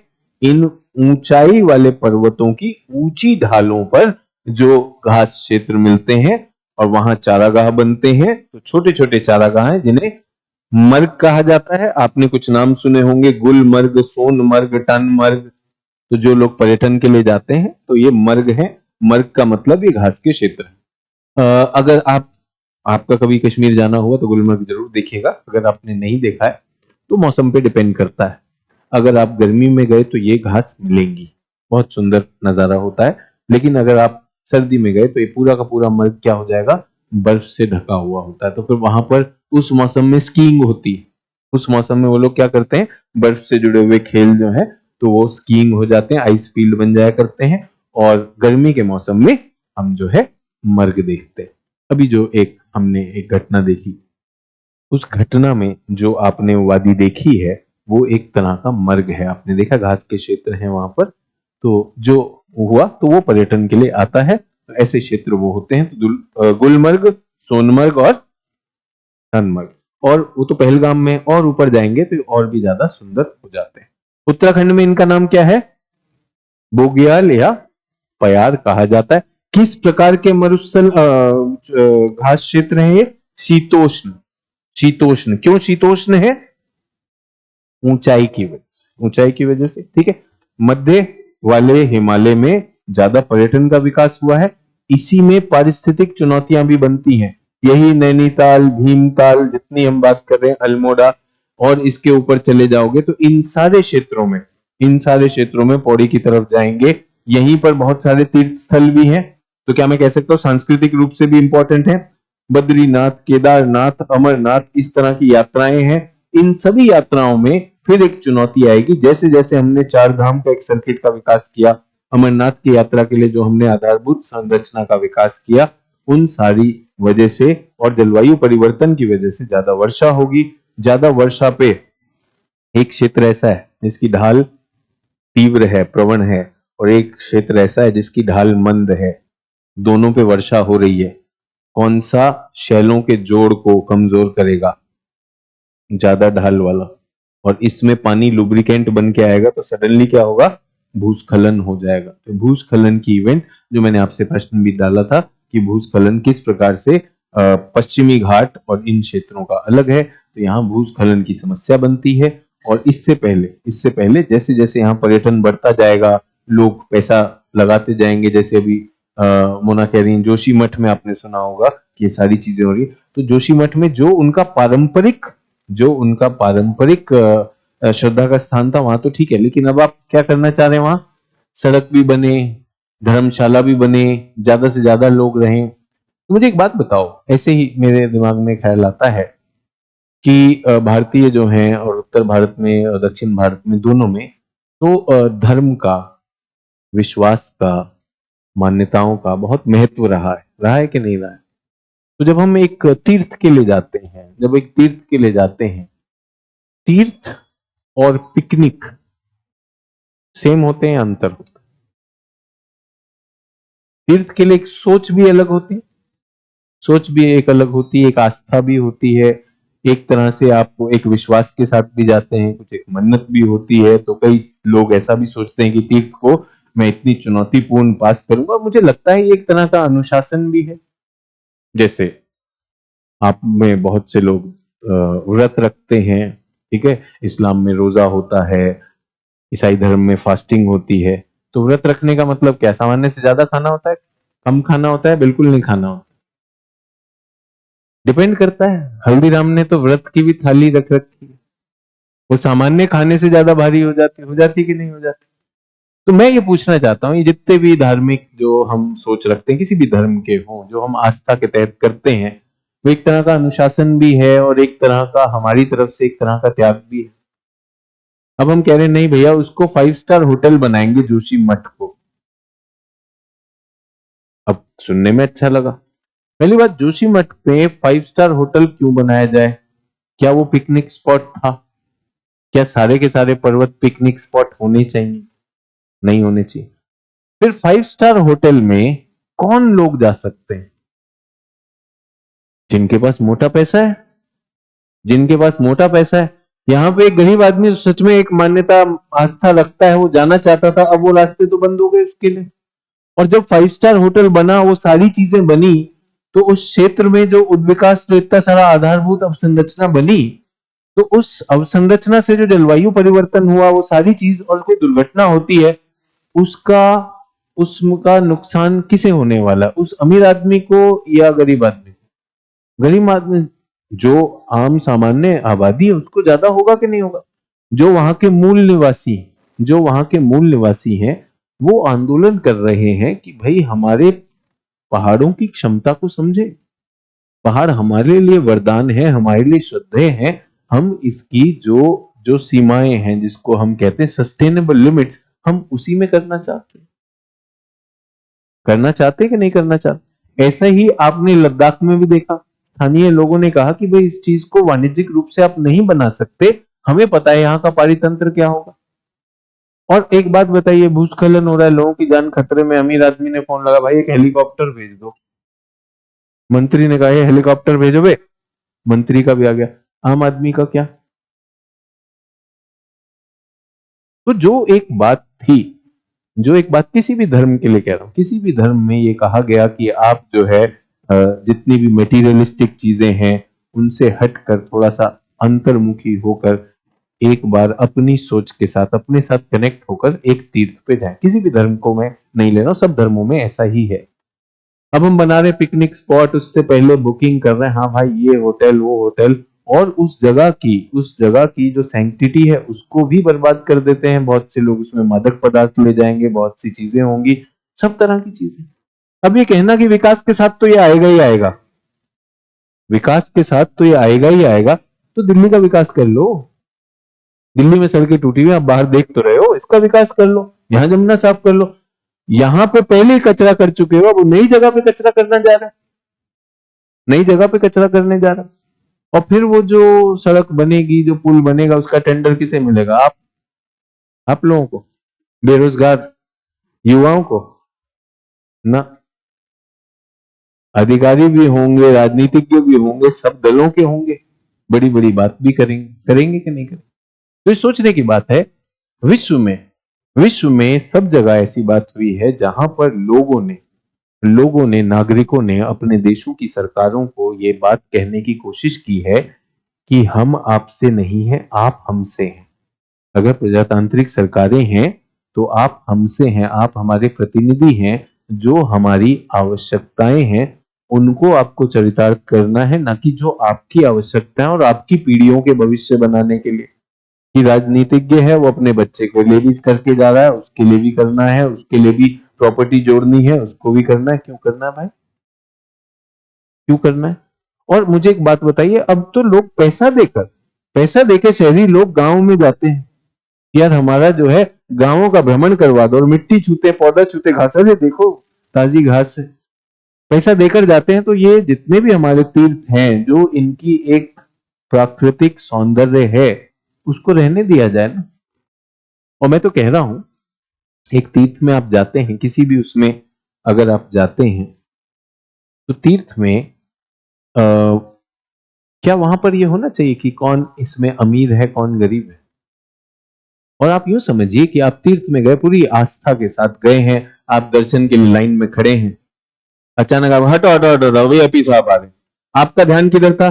मोक्ष की तरफ था। अब वीआईपी कैसे बन गया? ये हो गया, धर्म आस्था सब बराबर हो गई, हो गई कि नहीं होगी? और हमने देखा वीआईपी चल रहा है, चल रहा है। इसीलिए उत्तर भारत आईएएस बनना चाहता, तुम्हें सबको अपने अपने परिवार को वीआईपी पास में चलवाना है। कम से कम एक जगह पे तो, एक जगह पे तो हम हट जाएं, एक जगह पर तो हट जाएं। सब ब्रेन स्टॉर्मिंग की प्रैक्टिस कैसे करो? ऐसे पेचकस लिया और अंदर डाला और अंदर डाला, फिर जब खून निकलने लगेगा थोड़े समय बाद ब्रेन भी आएगी, फिर उसको ऐसे हिलाना है, खंगालना है, फिर उसी पेचकस से वापस डाल। नहीं, कैसी कैसी सवाल पूछते हैं ब्रेन स्टॉर्मिंग। अभी जो आपसे बात कर रहा हूँ, दिमाग में जो आ रहा है, पहली बात तो ये है कि जो बोलेंगे उसके लिए हमारे पास विचार होने चाहिए।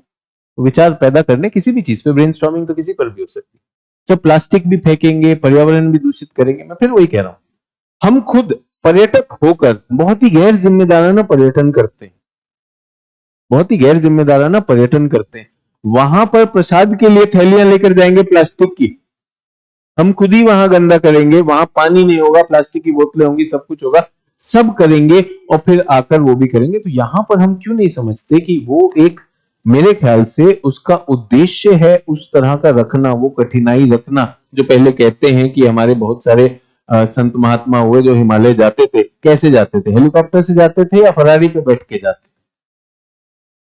घुटने पैर छिलने के बाद भी, और खासकर बता दूं आपको, जब आपका शरीर जवाब दे जाए, जब आपका शरीर जवाब दे जाए, आप फिर भी कोई काम कर गए, तो फिर उसको कोई ऐसी ताकत है जो शरीर के परे है, शायद वो उसे ही देखने जाते थे। जब आपका शरीर ही जवाब दे जाए, इतना ठंड पड़ रहा है, आपके पास वस्त्र भी नहीं है, सामान्यतः व्यक्ति मर जाएगा। ऐसे में ही योग, योगासन, बहुत सारी चीज, साधनाएं डेवलप हुई। आप देखेंगे योगी जो साधक हैं, ये उन सारी विपरीत परिस्थितियों में कुछ नहीं होगा। यहाँ पे क्या है, पहुंचा पहाड़ पे, पेट नहीं साफ हो रहा आज, मारो भाई इसको, ये कहाँ पे पहुंचा हुआ है पेट साफ करने के? नहीं, रात को ये वाला नहीं खाया था, अब ये वाला खिलाओ, अब होगा। बताइए क्या कर लेंगे? और वहीं पे लोग बेचारे, उनके घर दुकान सब वो नदी बहा के ले जा रही है, इसका पेट नहीं साफ हो। और हेलीकॉप्टर का क्या हुआ, आया नहीं है, हम लोग कब जा रहे हैं? सोच के देखिए, शादी में 5,000 करोड़ 8,000 करोड़ खर्चा कर देता है, मगर हिमालय में 5 स्टार होटल बनाएगा तो वही तो बनाएगा जिसने बेटे की शादी में खर्चा किया था, है कि नहीं? उसके कमरा भी उसी के पास होगा, बेटे के पास होगा। फिर क्योंकि टेंडर मिला है तो राजनीतिक मालिक को, साहब आप ही का कमरा है, आप भी आइए, और हम तुम किस लिए हैं? और वहां जाके आप पूरी श्रद्धा से गए, आपका पूरा का पूरा वापस आपको खींच लेता है। जब आपको बुरा लगता है, गुस्सा आता है कि भाई ये क्या हो रहा है, तो आप गए थे एक आस्था लेकर, वो आस्था तो क्षीण हो गई वहां पर, सोचने की बात। ठीक है, चलिए डन। तो ये हुआ, इस क्षेत्र की बात हुई। हम पाते हैं कि अभी पूर्वी क्षेत्र में विकास नहीं हुआ है। पूर्वी क्षेत्र अभी भी जनजातीय क्षेत्र ज्यादा रहा है। ये जो दाफला, मिरी, अबोर, मिश्मी की जब हम बात करते हैं पूर्वोत्तर हिमालय, तो वहां ज्यादा नहीं हुआ है। और मेरा ये भी मानना है कि एक देश को अपनी सुरक्षा के लिए आधारभूत अवसंरचना का विकास करना चाहिए। तो मैं जो आपसे विचार रख रहा हूं, मैं ये विचार इसलिए नहीं रख रहा हूं कि मैं इस चीज के विरोध में बोल रहा हूं, मैं इसलिए बोल रहा हूं कि जो जायज है, जहां देश की सुरक्षा की जरूरत है, जहां पे एक आधारभूत अवसंरचना की, भाई ये बांध है, बांध से लोगों की जल आपूर्ति होगी, जल विद्युत होगा, और उसमें भी उसकी पारिस्थितिकीय सीमाएं देखते हुए, अब तो विश्व भर में बड़े बांध को बनाने पर मत बदल रहा है कि बड़े बांध की जगह भारत में भी मिनी हाइडल प्लांट कहा जाता है, कि कम कम बिजली उत्पाद करे लेकिन उस क्षेत्र की सीमाओं के अंदर अंदर रहे।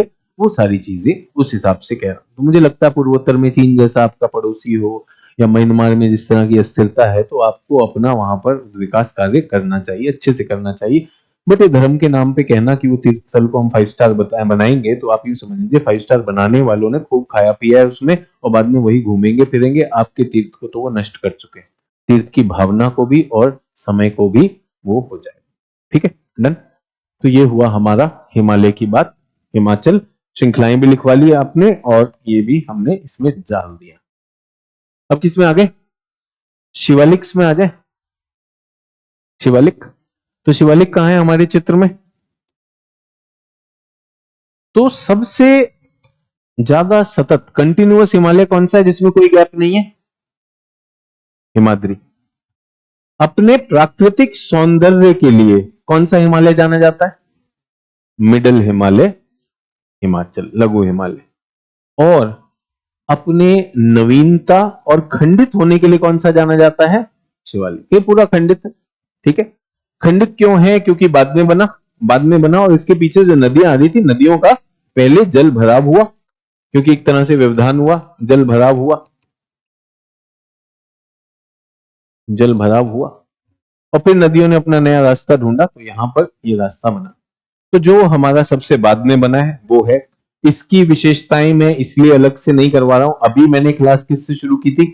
मैंने शुरू की थी पार हिमालय और शिवालिक की तुलना से, तो वहां भी आपको इसके बारे में जानकारी मिल गई। तो ये शुरू होते हैं। बस मैं ये कहना चाहता हूं कि इसको अगर हमें ध्यान में रखना हो तो ये जो है शिवालिक जो है ये पश्चिमी भाग में ही, पश्चिमी भाग में सीमित है। ठीक है। तो जम्मू कश्मीर में इसे कहा जाता है जम्मू हिल्स। क्या कहा जाता है? जम्मू हिल्स। फिर ये उत्तराखंड उत्तर प्रदेश में इसको डुंडुआ कहते हैं। क्या कहते हैं? डुंडुआ। उसके बाद ये नेपाल में घुसता है और नेपाल में घुसने के बाद वहां पे इसको चूरिया मुरिया कहते हैं और नेपाल में ही ये खत्म हो जाएगा। तो ये और आगे तक नहीं जाएगा। जो तीसरी श्रृंखला है शिवालिक श्रृंखला, जो दक्षिणस्थ श्रृंखला है, ये पूरे के पूरे विस्तार में नहीं आती। तो ये जो हम यहाँ चित्र बनाते हैं आप देखेंगे यहीं पर खत्म हो जाता है, यहीं पर खत्म हो जाएगा। तो कहां तक पहुंचा ये? नेपाल तक पहुंचता है ये।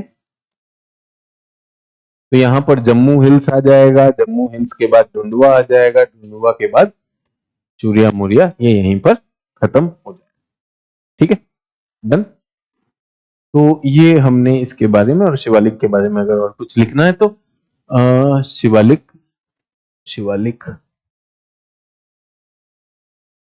जम्मू हिल कहा जाता है, इसे डुंडुआ रेंज कहा जाता है उत्तर प्रदेश नेपाल बॉर्डर में। नेपाल में इसको चूरिया मुरिया कहा जाता है और इसमें कुछ घाटियां होती हैं। घाटियों की बात मैं अभी करने वाला हूं।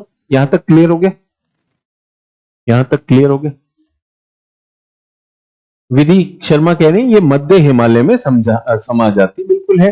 आप देखेंगे सारी की सारी जैसे जैसे हम पूर्व की तरफ जाते जा रहे हैं ये श्रृंखलाएं जो है आपस में एक दूसरे में समाने लगेंगी। तो शिवालिक यहीं पे समा जाएगा। उसके बाद आप देखेंगे यहां पर भी पूर्वोत्तर में ये दोनों भी लगभग एक दूसरे के साथ समाहित हो जाती हैं। तो ये हमने इनके नाम डन। अब इसमें एक और विषय है जो हमसे अक्सर पूछ लिया जाता है, वो है कुछ घाटियों के बारे। यहाँ कुछ घाटियों की बात हो रही है। देहरादून, कोटली दून, पतली दून, कोठरी दून। तो ये घाटियां कैसे बनती? तो ये जो हमने यहाँ पर चित्र बनाया है,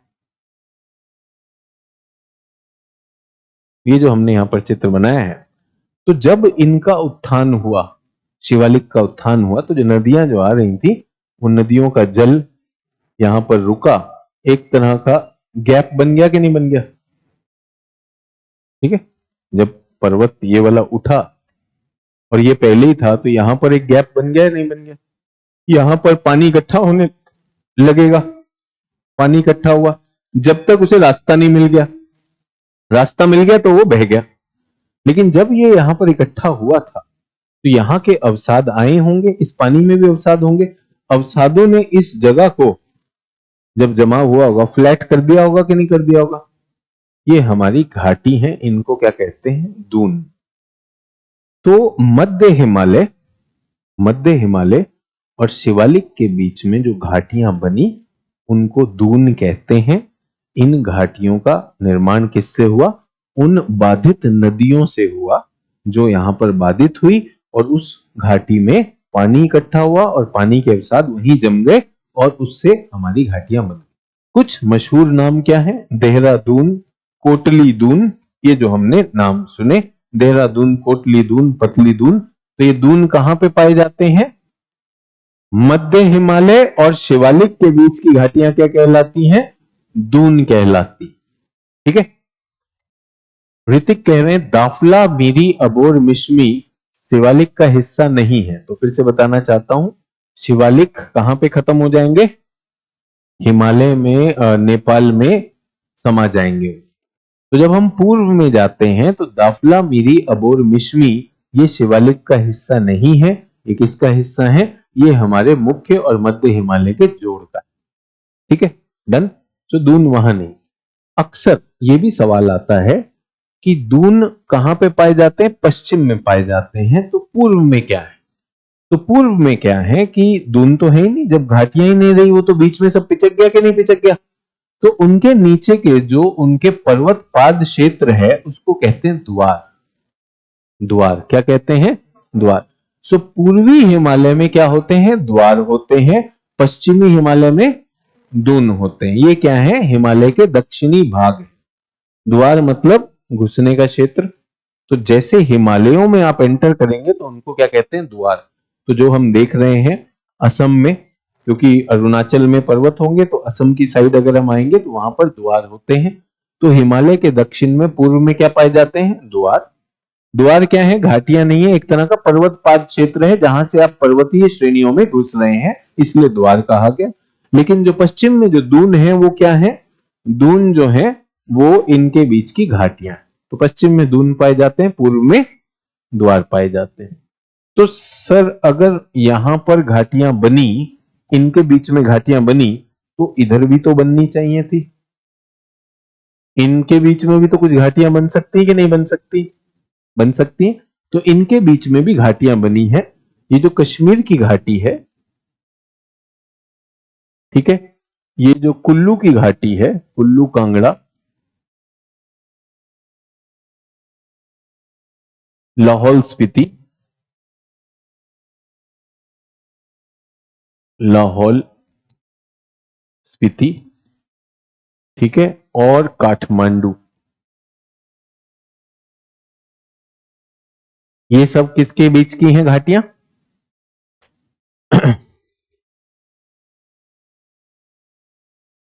किसके बीच की हैं? इनर मुख्य हिमालय और मध्य हिमालय के बीच में हमारी कुल्लू कांगड़ा लाहौल स्पीति ये घाटियां वहां की।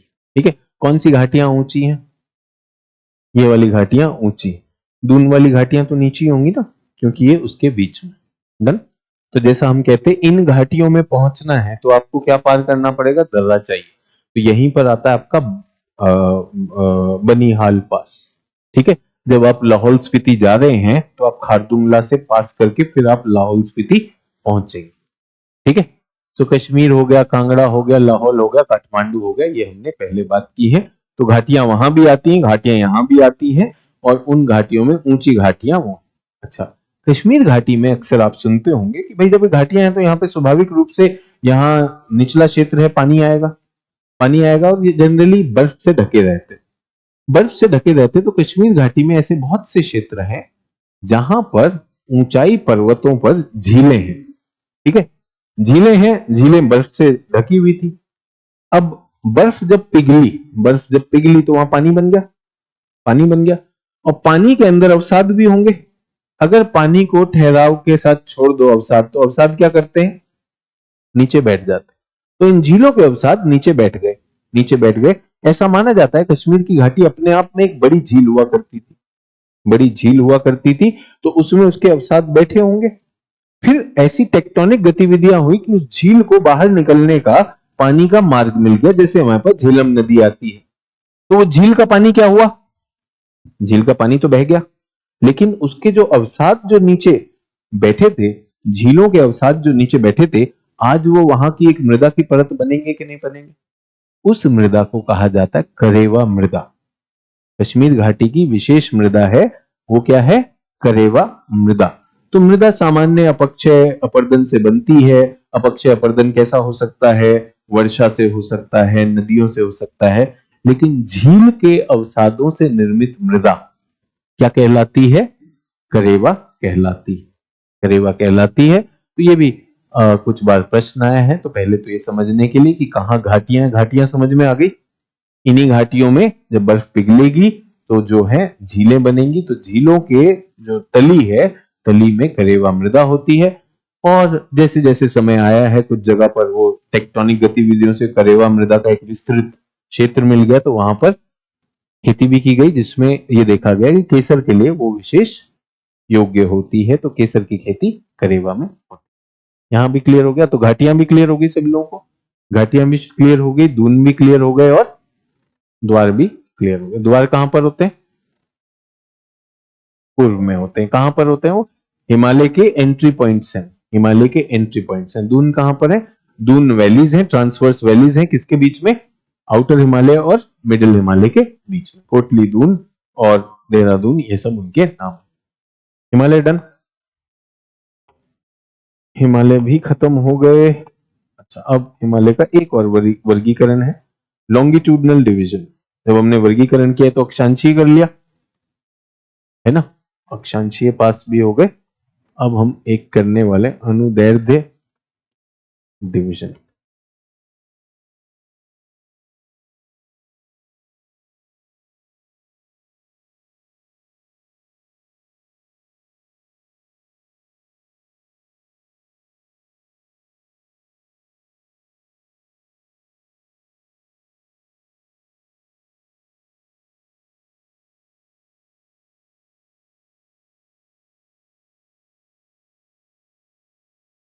अनुदैर्ध्य दृष्टि से हिमालय को अब हम बांटने वाले, ठीक है।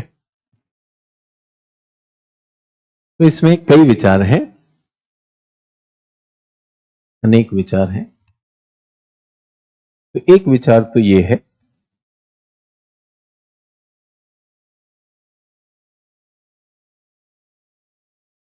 कि हिमालय को पूर्वी हिमालय और पश्चिमी हिमालय में बांट दिया जाए। किसमें? पूर्वी और पश्चिमी हिमालय में बांट दिया जाए।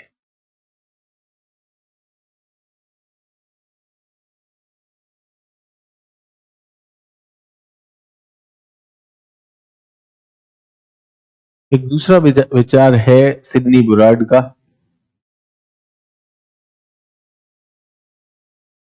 इन्होंने नदी विभाजन किया है, इन्होंने नदी विभाजन किया है।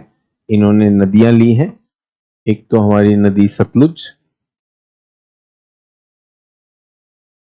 उसके बाद काली, उसके बाद तीस्ता, और यहां पर आई ब्रह्मपुत्र।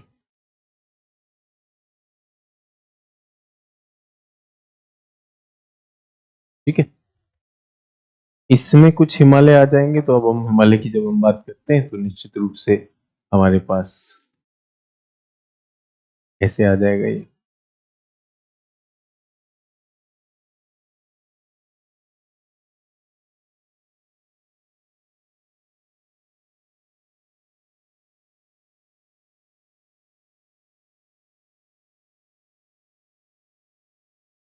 ठीक है, डन।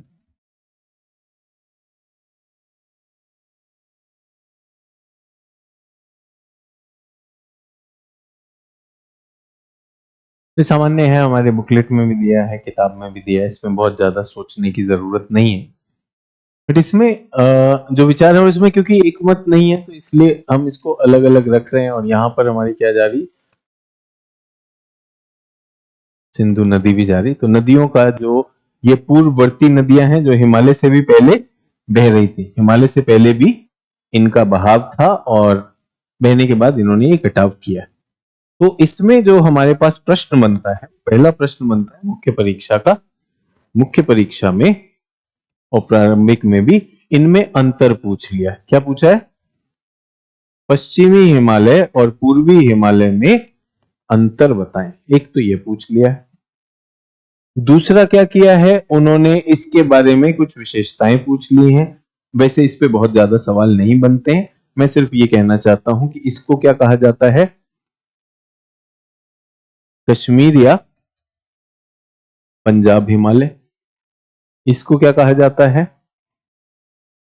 कुमाऊं हिमालय। इसको क्या कहा जाता है, नेपाल हिमालय। इसको क्या कहा जाता है, असम हिमालय, जबकि असम में नहीं बट फिर भी। इसको कुछ मेरे ख्याल से 560 किलोमीटर है, 320 किलोमीटर चौड़ा है, 800 किलोमीटर इसकी लंबाई है, चौड़ाई नहीं लंबाई है, और ये कुछ 750 किलोमीटर। तो ये कुछ फैक्ट है जो किताबों में भी लिखा है, सब जगह है। और मुझे नहीं लगता कि ये फैक्ट जो है ऐसा कुछ पढ़ाने वाली चीज है कि इसी को पढ़ के आप सोचे कि मोक्ष मिल गया है। मोक्ष इसके आगे आना चाहिए। ठीक है,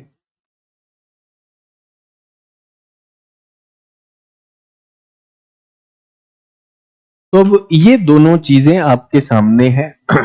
इनको देखते हुए अगर मैं आपसे कहूं कि ये जो लॉन्गिट्यूडनल डिवीजन है पश्चिमी हिमालय और ये, तो ये अक्सर यहीं पर माउंट एवरेस्ट है ना, माउंट एवरेस्ट के पास से ले लिया जाता है, नेपाल में इसको विभाजित किया जाता है। और मैंने कहा कि वैज्ञानिकों का इस पे कोई एक मत नहीं है, कोई एक मत नहीं है, तो सिडनी ब्राड ने बहुत सारी चीजें लिखी, कुछ चीजें मानी गई, कुछ चीजें नहीं मानी गई, बट समझ के लिए अगर हमें ये करना हो तो हम ये कर सकते हैं।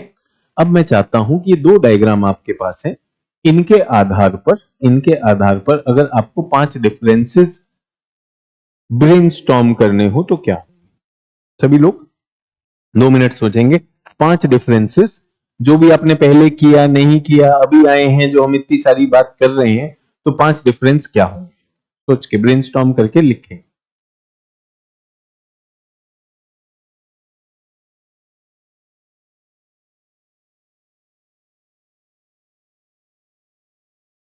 नीलेश क्या लिखना चाह रहे हो? 1 2 3 4 ही हमने किया है, 4 कर रखे हैं।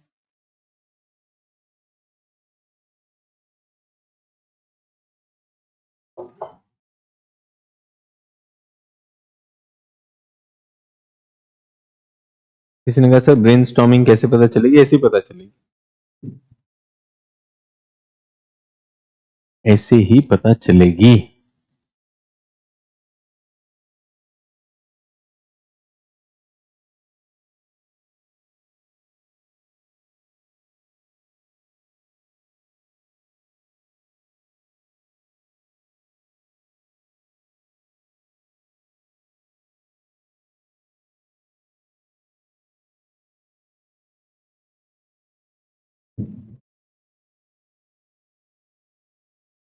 निर्मल कुमार यादव, पीछे की क्लासेस देखिए, समय मत व्यर्थ करिए।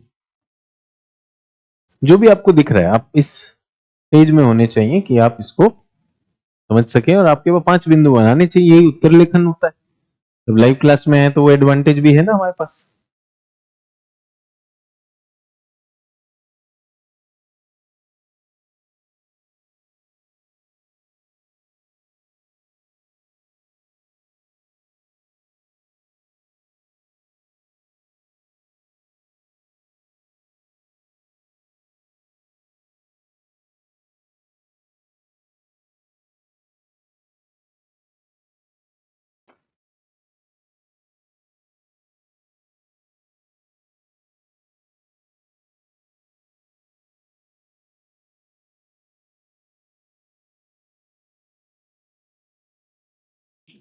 तो रुक जाएंगे सभी लोग।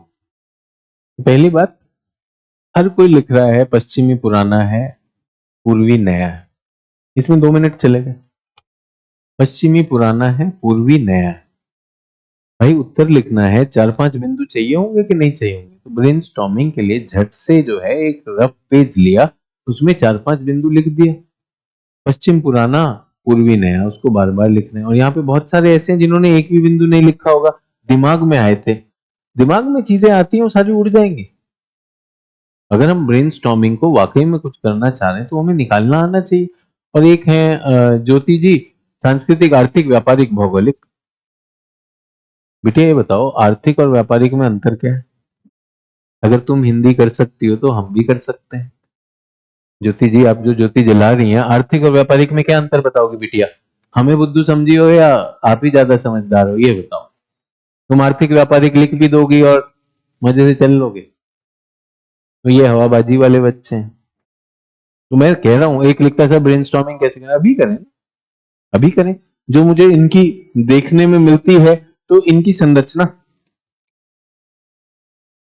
संरचना व उत्पत्ति के आधार पर अंतर होगा कि नहीं होगा? तो ये एक बिंदु हो गया भाई, संरचना और उत्पत्ति। आर्थिक, व्यापारिक, वाणिज्यिक। वे क्या हिंदी दिखाए, सरकारी महकमे में हो क्या? काम करना नहीं है, बकैती करनी है। वे वो वाले हैं जो पास भी नहीं होंगे, हर चीज यही करते रहेंगे। आपको ब्रास टैक्स तो लिखना पड़ेगा। तो संरचना क्या है, यहां पर क्या है? समानांतर,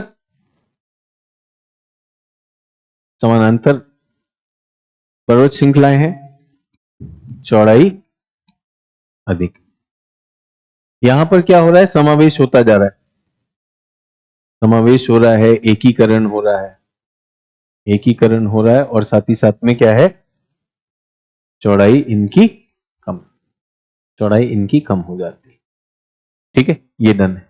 ये हमारा संरचना उत्पत्ति, उत्पत्ति में निश्चित रूप से ये क्या है, पुराने हैं और ये नए हैं, सापेक्षिक रूप से नए। अगर हम ऊंचाई की बात करते हैं तो ये क्षेत्र सबसे ऊंचा माना जाता है। सबसे ऊंचा कौन सा है, ये क्षेत्र सबसे ऊंचा माना जाता है। फिर उसके बाद ये है, इसमें सारी चीजें। तो हमारे पास क्या होगा, हमारे पास हम देखेंगे कि इसमें जो है पश्चिम में ऊंचाई सापेक्षिक रूप से पूर्व से कम है, लेकिन एकदम पूर्व में आएंगे तो यहाँ सबसे कम हो जाती है यहाँ पर। ठीक है, तो ये हमें पहली चीज यहाँ पर दिखाई देती है। दूसरी चीज जब हम आते हैं कि जलवायु की बात करनी चाहिए, है ना। आर्थिक वाणिज्यिक ये सब खेल खेलने की जगह ये स्थल आकृति होगा ना, स्थल आकृतिक भूगोल की बात कर रहा हूं, सिर्फ हवाबाजी नहीं कर रहा हूं। तो यहां पर जलवायु में अंतर होना चाहिए। ये हिम आच्छादित है और ये इनका तापमान कम, इनका तापमान कम है। क्यों कारण, ऊंचाई नहीं है, ऊंचाई तो दोनों के पास है। ये उच्च अक्षांश पे चले गए और ये कहां पर है, ये लगभग कहां पर है, कर्क रेखा। तो ये शीतोष्ण है। ये क्या है, उच्च का मतलब शीतोष्ण भी है, ऊंचे भी हैं, तो ये ज्यादा क्या होंगे, बर्फीले होंगे। ये बर्फीले होंगे, हिम आच्छादित होगा, तापमान इनका ज्यादा नीचे है, तो यहां पर क्या होगा, ग्लेशियर ज्यादा होंगे, नदियों की उत्पत्ति यहां से होगी। अब आप सोचो, आर्थिक वाणिज्यिक लिख रहा है, मजे मजे में ये ब्रेनस्टॉर्मिंग हुई क्या, फिर तो हर चीज का आर्थिक वाणिज्यिक हो सकता है। जो पढ़ा है उसके हिसाब से होंगी कि नहीं होंगी। आप बताइए, बीच की घाटियां कहां पे ज्यादा है, घाटियां भी तो इन्हीं में ज्यादा होंगी कि नहीं होंगी, ग्लेशियर होंगे, घाटी होंगी, ये सारी चीजें इसमें होने वाली है। ये नदियों का स्रोत बनते हैं, यहां पे नदियों के स्रोत ज्यादा नहीं मिलेंगे। आप यहां पर जो हम बड़ी वाली नदियों के स्रोत की बात करते हैं तो ग्लेशियर उतना ज्यादा नहीं है, क्योंकि यहां पिघल चुका है। यहां पर उल्टा क्या हो जाएगा, यहां पे वर्षा ज्यादा होगी, वर्षा अधिक है। क्यों, क्योंकि कर्क रेखा के पास है। तो ये उष्ण भी हो गए और यहां पे वर्षा भी ज्यादा हुई। और ये भी बताता हूं, इसको एक खास प्रश्न में भी पूछा गया, हिम रेखा ऊपर की ओर, हिम रेखा क्या होती है, स्नो लाइन, स्नो लाइन। तो यहां के पर्वतों पर बर्फ है, लेकिन वो बर्फ कहां है, ऊपर की ओर। तो यहाँ पे इनकी जो ढाल है उनपे वृक्ष, वन, मर्ग ज्यादा होंगे। वहां की स्नो रेखा क्या है, नीचे तक है, वो नीचे तक जमे हुए हैं। क्यों नीचे तक जमे हुए हैं, क्योंकि वो ज्यादा ठंडे हैं। वो क्या है, ज्यादा ठंडे हैं, तो उनकी हिमरेखा नीचे तक है, इनकी हिमरेखा क्या है, ऊपर। जितना ज्यादा गर्म होता जाएगा, आप सोचिए, एक पर्वत है, वो पूरा का पूरा बर्फ से जमा हो। वो पर्वत कहां पे, मान लीजिए अभी यूरोप में है।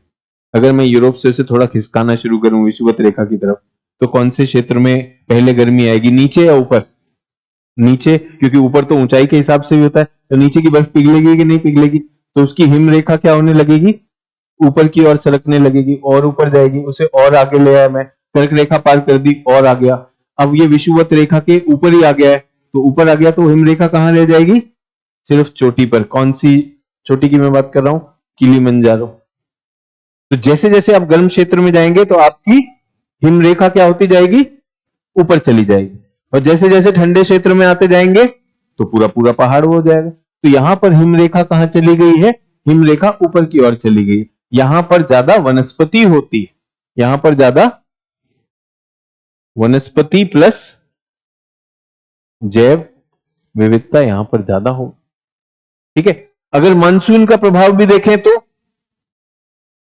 मानसून का प्रभाव हम देखते हैं, यहां पर स्पष्ट रूप से वृष्टि और वृष्टि छाया क्षेत्र दिखाई देता है कि नहीं, वृष्टि छाया। और यहां पे मानसून के साथ एक और वर्षा आती है। कौन सी वर्षा आती है, पश्चिमी विक्षोभ। पश्चिमी विक्षोभ मतलब पश्चिम से भी वर्षा आती है। यहां पर क्या आता है, केवल मानसून का प्रभाव है, भारी मानसून का प्रभाव पूरे के पूरे क्षेत्र को अच्छे से वर्षा देता है। देता है कि नहीं देता। करेवा कहां पर मिल रहे हैं, मृदा की अगर मैं बात करूं तो पश्चिम में मर्ग होते हैं, करेवा होते हैं, पूर्व में नहीं होते। मर्ग हो गए, करेवा हो गए, यहां पर नहीं होने वाले हैं। यहां पर क्या है, यहां पर हमारे पास वर्षा वन हो गए और सदाबहार हो गए, अर्ध सदाबहार वन हो गए, ये सारी चीजें आएंगी, आएंगी कि नहीं आएंगी? अब मुझे बताओ, क्या मैंने लिखा आर्थिक वाणिज्यिक वाला खेल किया तो ब्रेनस्टॉर्मिंग करते हो तो भाई बेइज्जती भी होती है यार। लिखते हो, सोचते हो उसको दूसरी बार, और फिर ऐसे लिखते हो सर ब्रेनस्टॉर्मिंग का वो कैसे किया, तो प्रयास तो करेंगे कि नहीं करेंगे? अभी तो यहीं तक पहुंचे हैं, अभी हम इसके आगे बढ़ेंगे तो अब हमारा क्या आएगा, मानव भूगोल। मानव भूगोल आएगा तो मानव भूगोल में हम आबादी की बात करेंगे, आबादी का घनत्व, आबादी और शहरीकरण कहां पे ज्यादा हुआ है? पश्चिम क्षेत्र में आबादी बड़ी है, शहरीकरण बड़ा है, अवसंरचना, बांध कहां पर ज्यादा है? यहीं पर ज्यादा है। तो यहां पर जो है बांध निर्माण हुआ, नदी परियोजनाएं हुई, आबादी हुई, यहां पर ज्यादा। हिल स्टेशन, पर्यटन की दृष्टि से हिल स्टेशन का विकास कहां पर ज्यादा हुआ? यहीं पर ज्यादा हुआ। ठीक है, सांस्कृतिक केंद्र सभी हैं, लेकिन सांस्कृतिक क्षेत्र में भी किसका ज्यादा विकास हुआ? पश्चिमी रूप में आप देखेंगे कि यहाँ पे बहुत सारे तीर्थ स्थल हो गए, इस तरह की चीजें होंगी, ये सारा यहाँ पर आएगा, आएगा कि नहीं आएगा? तो ये आने वाला। अब इसमें मैं आर्थिक वाणिज्यिक क्या कहूं, जब यहाँ पर ज्यादा आधारभूत अवसंरचना का विकास हुआ तो यहाँ आर्थिक गतिविधियां भी ज्यादा हुई। ठीक है, पर्यावरणीय रूप से ज्यादा संवेदनशील कौन सा हो गया है? पश्चिमी। कहां पर ज्यादा डिजास्टर हो रहे हैं, आपदाएं पश्चिम में ज्यादा आ रही है कि नहीं आ रही? रिपोर्ट में एच के की हम रिपोर्ट डालें तो जैव विविधता के लिए अपनी कौन जाना जाता है? पूर्वी जाना जाता है, पश्चिमी में ये आ जाएगा। इस तरह की चीजें हम कर सकते हैं कि नहीं? तो जब आपके पास अच्छे पॉइंट हैं तो फर्जी पॉइंट क्यों मारेंगे? इसलिए ये बनाए हैं, वरना तो सब रट के बैठे, शिक्षक ने पढ़ा दिया, इसको कश्मीर कहते हैं, इसको कुमाऊं कहते हैं, इसको नेपाल कहते हैं, इसको असम कहते हैं। कश्मीर की सबसे ऊंची चोटी कौन सी है? यहाँ पर केटू है। यहाँ पर कुमाऊं में कौन सा है? नंदा देवी है। यहाँ पर कौन सा है? माउंट एवरेस्ट है। और यहाँ पर कुछ है ही नहीं, दाफला, मिरी, अबोर, मिश्मी और सारामती। ये तो जानकारी है भाई, किताब में लिखी हुई, इसको क्या बड़ी चीज आप बना रहे हो? ठीक है। रिया छेत्री पूछ रही है पीएसआईआर का ऑप्शनल कौन कौन लिया है? रिया अगर बता दें तो। मान लीजिए आपसे पहले लाल बाबू कुमार है, लाल बाबू ने लिया, अब क्या करेंगे रिया? बताओ। रिया छेत्री कम से कम मशहूर तो हो जाए इस बहाने, बेचारी ने मैसेज लिखा है, आंसर तो करनी भाई। ढूंढ रही हो? लाल बाबू कुमार हैं वहां पर, मोना झा तो ये ज्योग्राफी वाली है, ये नहीं है। ठीक है, इधर वाले बैच का भी बता दूं, बिंद्रावन जी हैं, नीलेश जी हैं, और कोई नाम? जो नाम आप पढ़ रही हैं वो नाम होगा नहीं, वैसे आपका भी नाम रिया है या नहीं है हमें क्या पता। और पीएसआईआर लेने वाली हो या ऐसे ही पूछ रही हो ये भी नहीं पता, फुर्सत है तो चल रहा है। डन। हिमालय बंद कर दे। हिमालय बंद हो गया। हिमालय के जितने पहलू आ सकते थे परीक्षा की दृष्टि से हमने उसको देखा है। मुझे बताइए मैदान कैसे बने, ये तो हमने कर लिया। ये जितने लोग, पंजाब हिमालय, हिमाचल हिमालय, कुमाऊं हिमालय, नेपाल हिमालय, असम हिमालय, ये भी हमने कर लिया। पंजाब वाले में कश्मीर और हिमाचल भी उसको कहते हैं। ये वाला क्षेत्र हमने बना लिया, चित्र हमने बना लिया, पहले भी आप कर चुके हैं। हाँ जी, ये क्या है? प्रश्न है, हिंदी में भी है क्या? अरे हिंदी में भी दिया हुआ, बताओ कहाँ चले गए?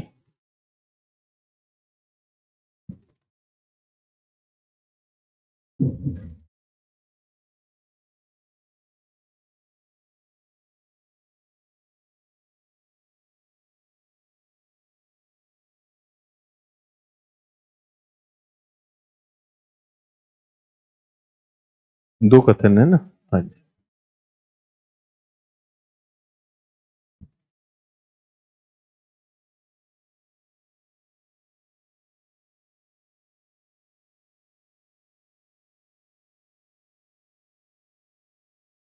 लघु हिमालय समस्त हिमालय परिवार में सबसे नया है। सिंधु सतलुज और ब्रह्मपुत्र हिमालय के परे उत्पन्न होता है। हाँ जी बताइए कौन सा सही है? ए अल्फा, ए अल्फा, बी ब्रावो, सी चार्ली, डी डेल्टा। और जो लोग बिल्कुल हाथ नहीं उठाएंगे एक बार फिर से, ए अल्फा, बी ब्रावो, सी चार्ली, डी डेल्टा। हम क्यों हाथ उठाए? हमने फीस दी है। हम तो रिया छेत्री का जवाब देंगे, हम पीएसआईआर लेने वाले मैन है कि नहीं? तो भाई लेसर हिमालय तो मिडिल हिमालय और लेसर हिमालय होता है, वो हमारा मध्य हिमालय हिमाचल है। क्या हिमाचल हिमालय की सबसे नूतन है? नहीं है, तो पहला कथन गलत हो जाता है। दूसरा, ये उसके परे से निकलती है, ठीक है, तो दूसरा ओनली बी इसका आंसर है, बी। ठीक है, हाँ जी। एक और है, इसमें कितने कथन है? 2 कथन। जल्दी से।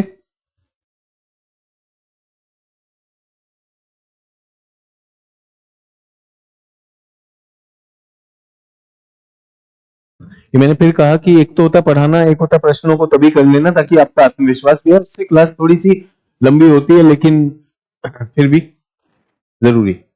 हाँ जी, सिलेक्ट करिए। ए अल्फा, बी ब्रावो, सी चार्ली, डी डेल्टा।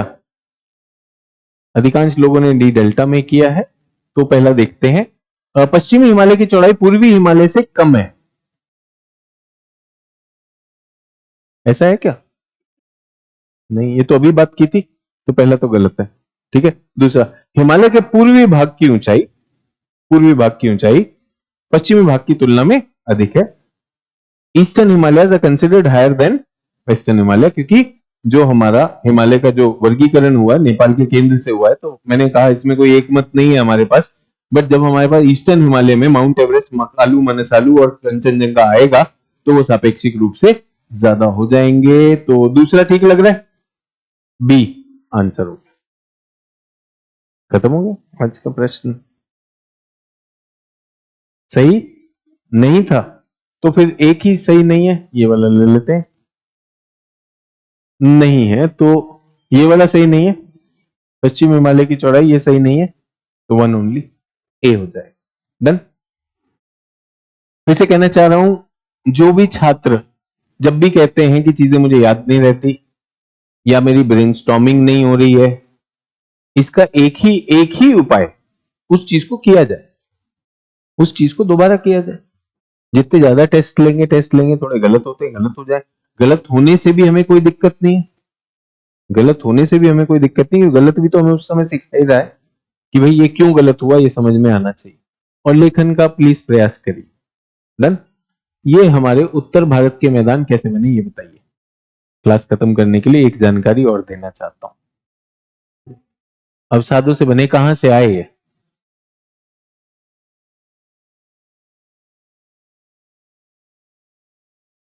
हिमालय की नदियों द्वारा। और जो पठार की नदियां थी उनको नो एंट्री थी क्या? फिर हिमालय, मतलब मैं कह रहा हूं, देखिए ऐसे ही प्रश्न आते हैं ना, कौन सा कथन सही है? केवल हिमालय की नदियों से, हिमालय और पठार की नदियों से। हिमालय से भी नदियां आई दक्षिण में बहने वाली, पठार से जो उत्तर की तरफ बही वो, और फिर वो जाके उन्होंने भर दिया। किसे भर दिया? क्या था वहां पर? गर्त कहां से बनी थी? वे गर्त कहां से आई?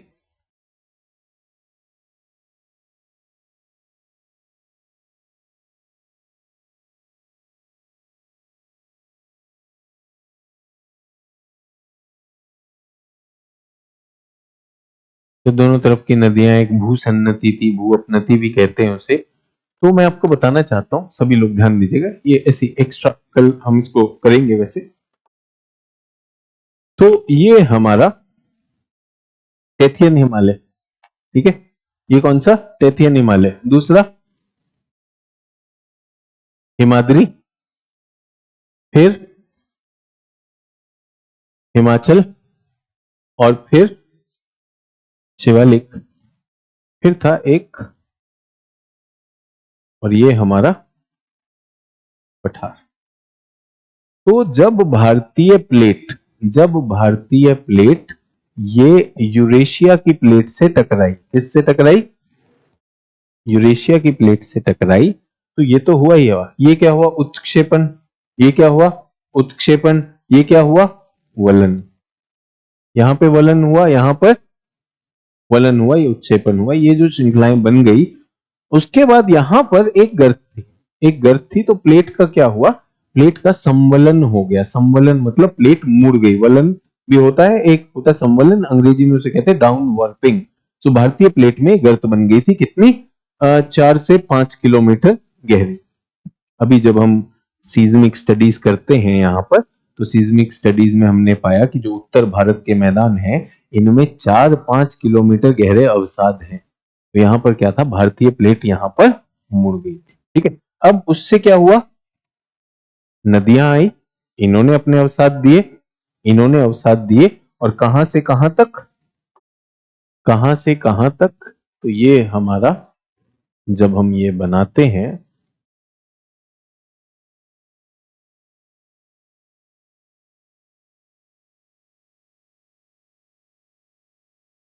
ठीक है, तो यहां पर पहला क्या आया, पहला तो ट्रांस हिमालय आ गया। ये एक रेखा होगी, इनके बीच का गैप है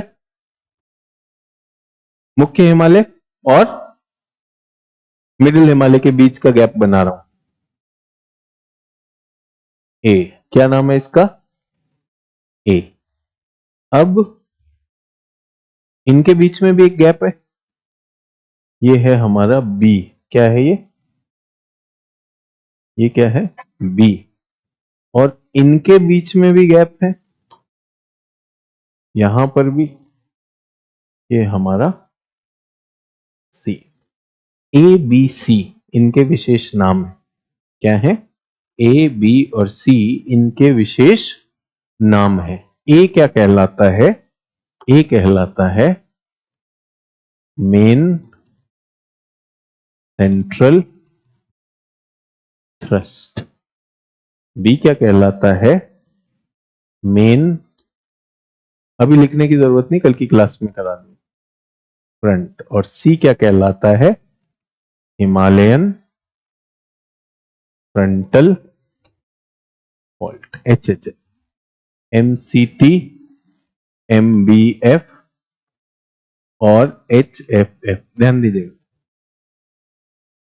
तो ये जो हिमालय हैं, दो हिमालय हैं, जब एक ऐसे ऊपर गया होगा तो उनके बीच की एक दरार भी तो होगी ना, उस रेखा का एक नाम होता है। उस रेखा का नाम आपने देखा, इससे पहले उस रेखा का नाम हम कहा करते थे आई टी एस सेट। अब ये हिमालयों की रेंजेस के बीच में भी तो गैप आया, जो भ्रंश बना होगा जिसमें वो गया होगा, वो जो रेखा है उसका नाम। ठीक है, तो जो हमारा हिमालय नंबर 1, हिमाद्री और हिमाचल के बीच की जो रेखा है, वो क्या कहलाती है, M B M C T, main central thrust. ठीक है, उसके बाद कौन सा बना, हिमाद्री बना। जब ये हिमाद्री उठा होगा, ये वाली रेखा तो हो गई, यहां पर भी एक रेखा बनी होगी जो भ्रंश बना होगा, उसको क्या कहते हैं, मेन बाउंड्री फ्रंट। उसके बाद शिवालिक उठे, शिवालिक उठे तो यहां पे तो सभी सेम था, यहां से टूटा होगा, तो ये जो यहां जो भ्रंश आया उसको क्या कहते हैं, हिमालयन फ्रंटल फॉल्ट। तो हमारे मैदान, हमारे जो मैदान है वो कहां पे बने हैं, हिमालयन फ्रंटल फॉल्ट उसकी उत्तरी सीमा है। क्या है, उत्तरी सीमा है। और अब मैं आपके लिए मैदान बना रहा हूं, ये है मैदान, ये मैदान है ऐसे।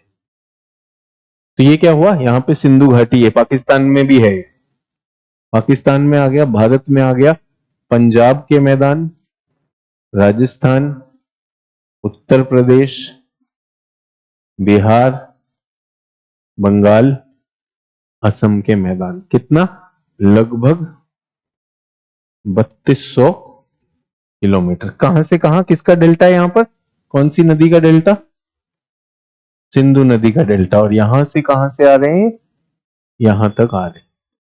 ठीक है, ये बना है, सोच के देखिए, एक खड्डा इस तरह का 4 से 5 किलोमीटर गहरा और 3200 किलोमीटर चौड़ा, इसके अंदर अवसादों को भरने में नदियों को कितना टाइम लगा होगा।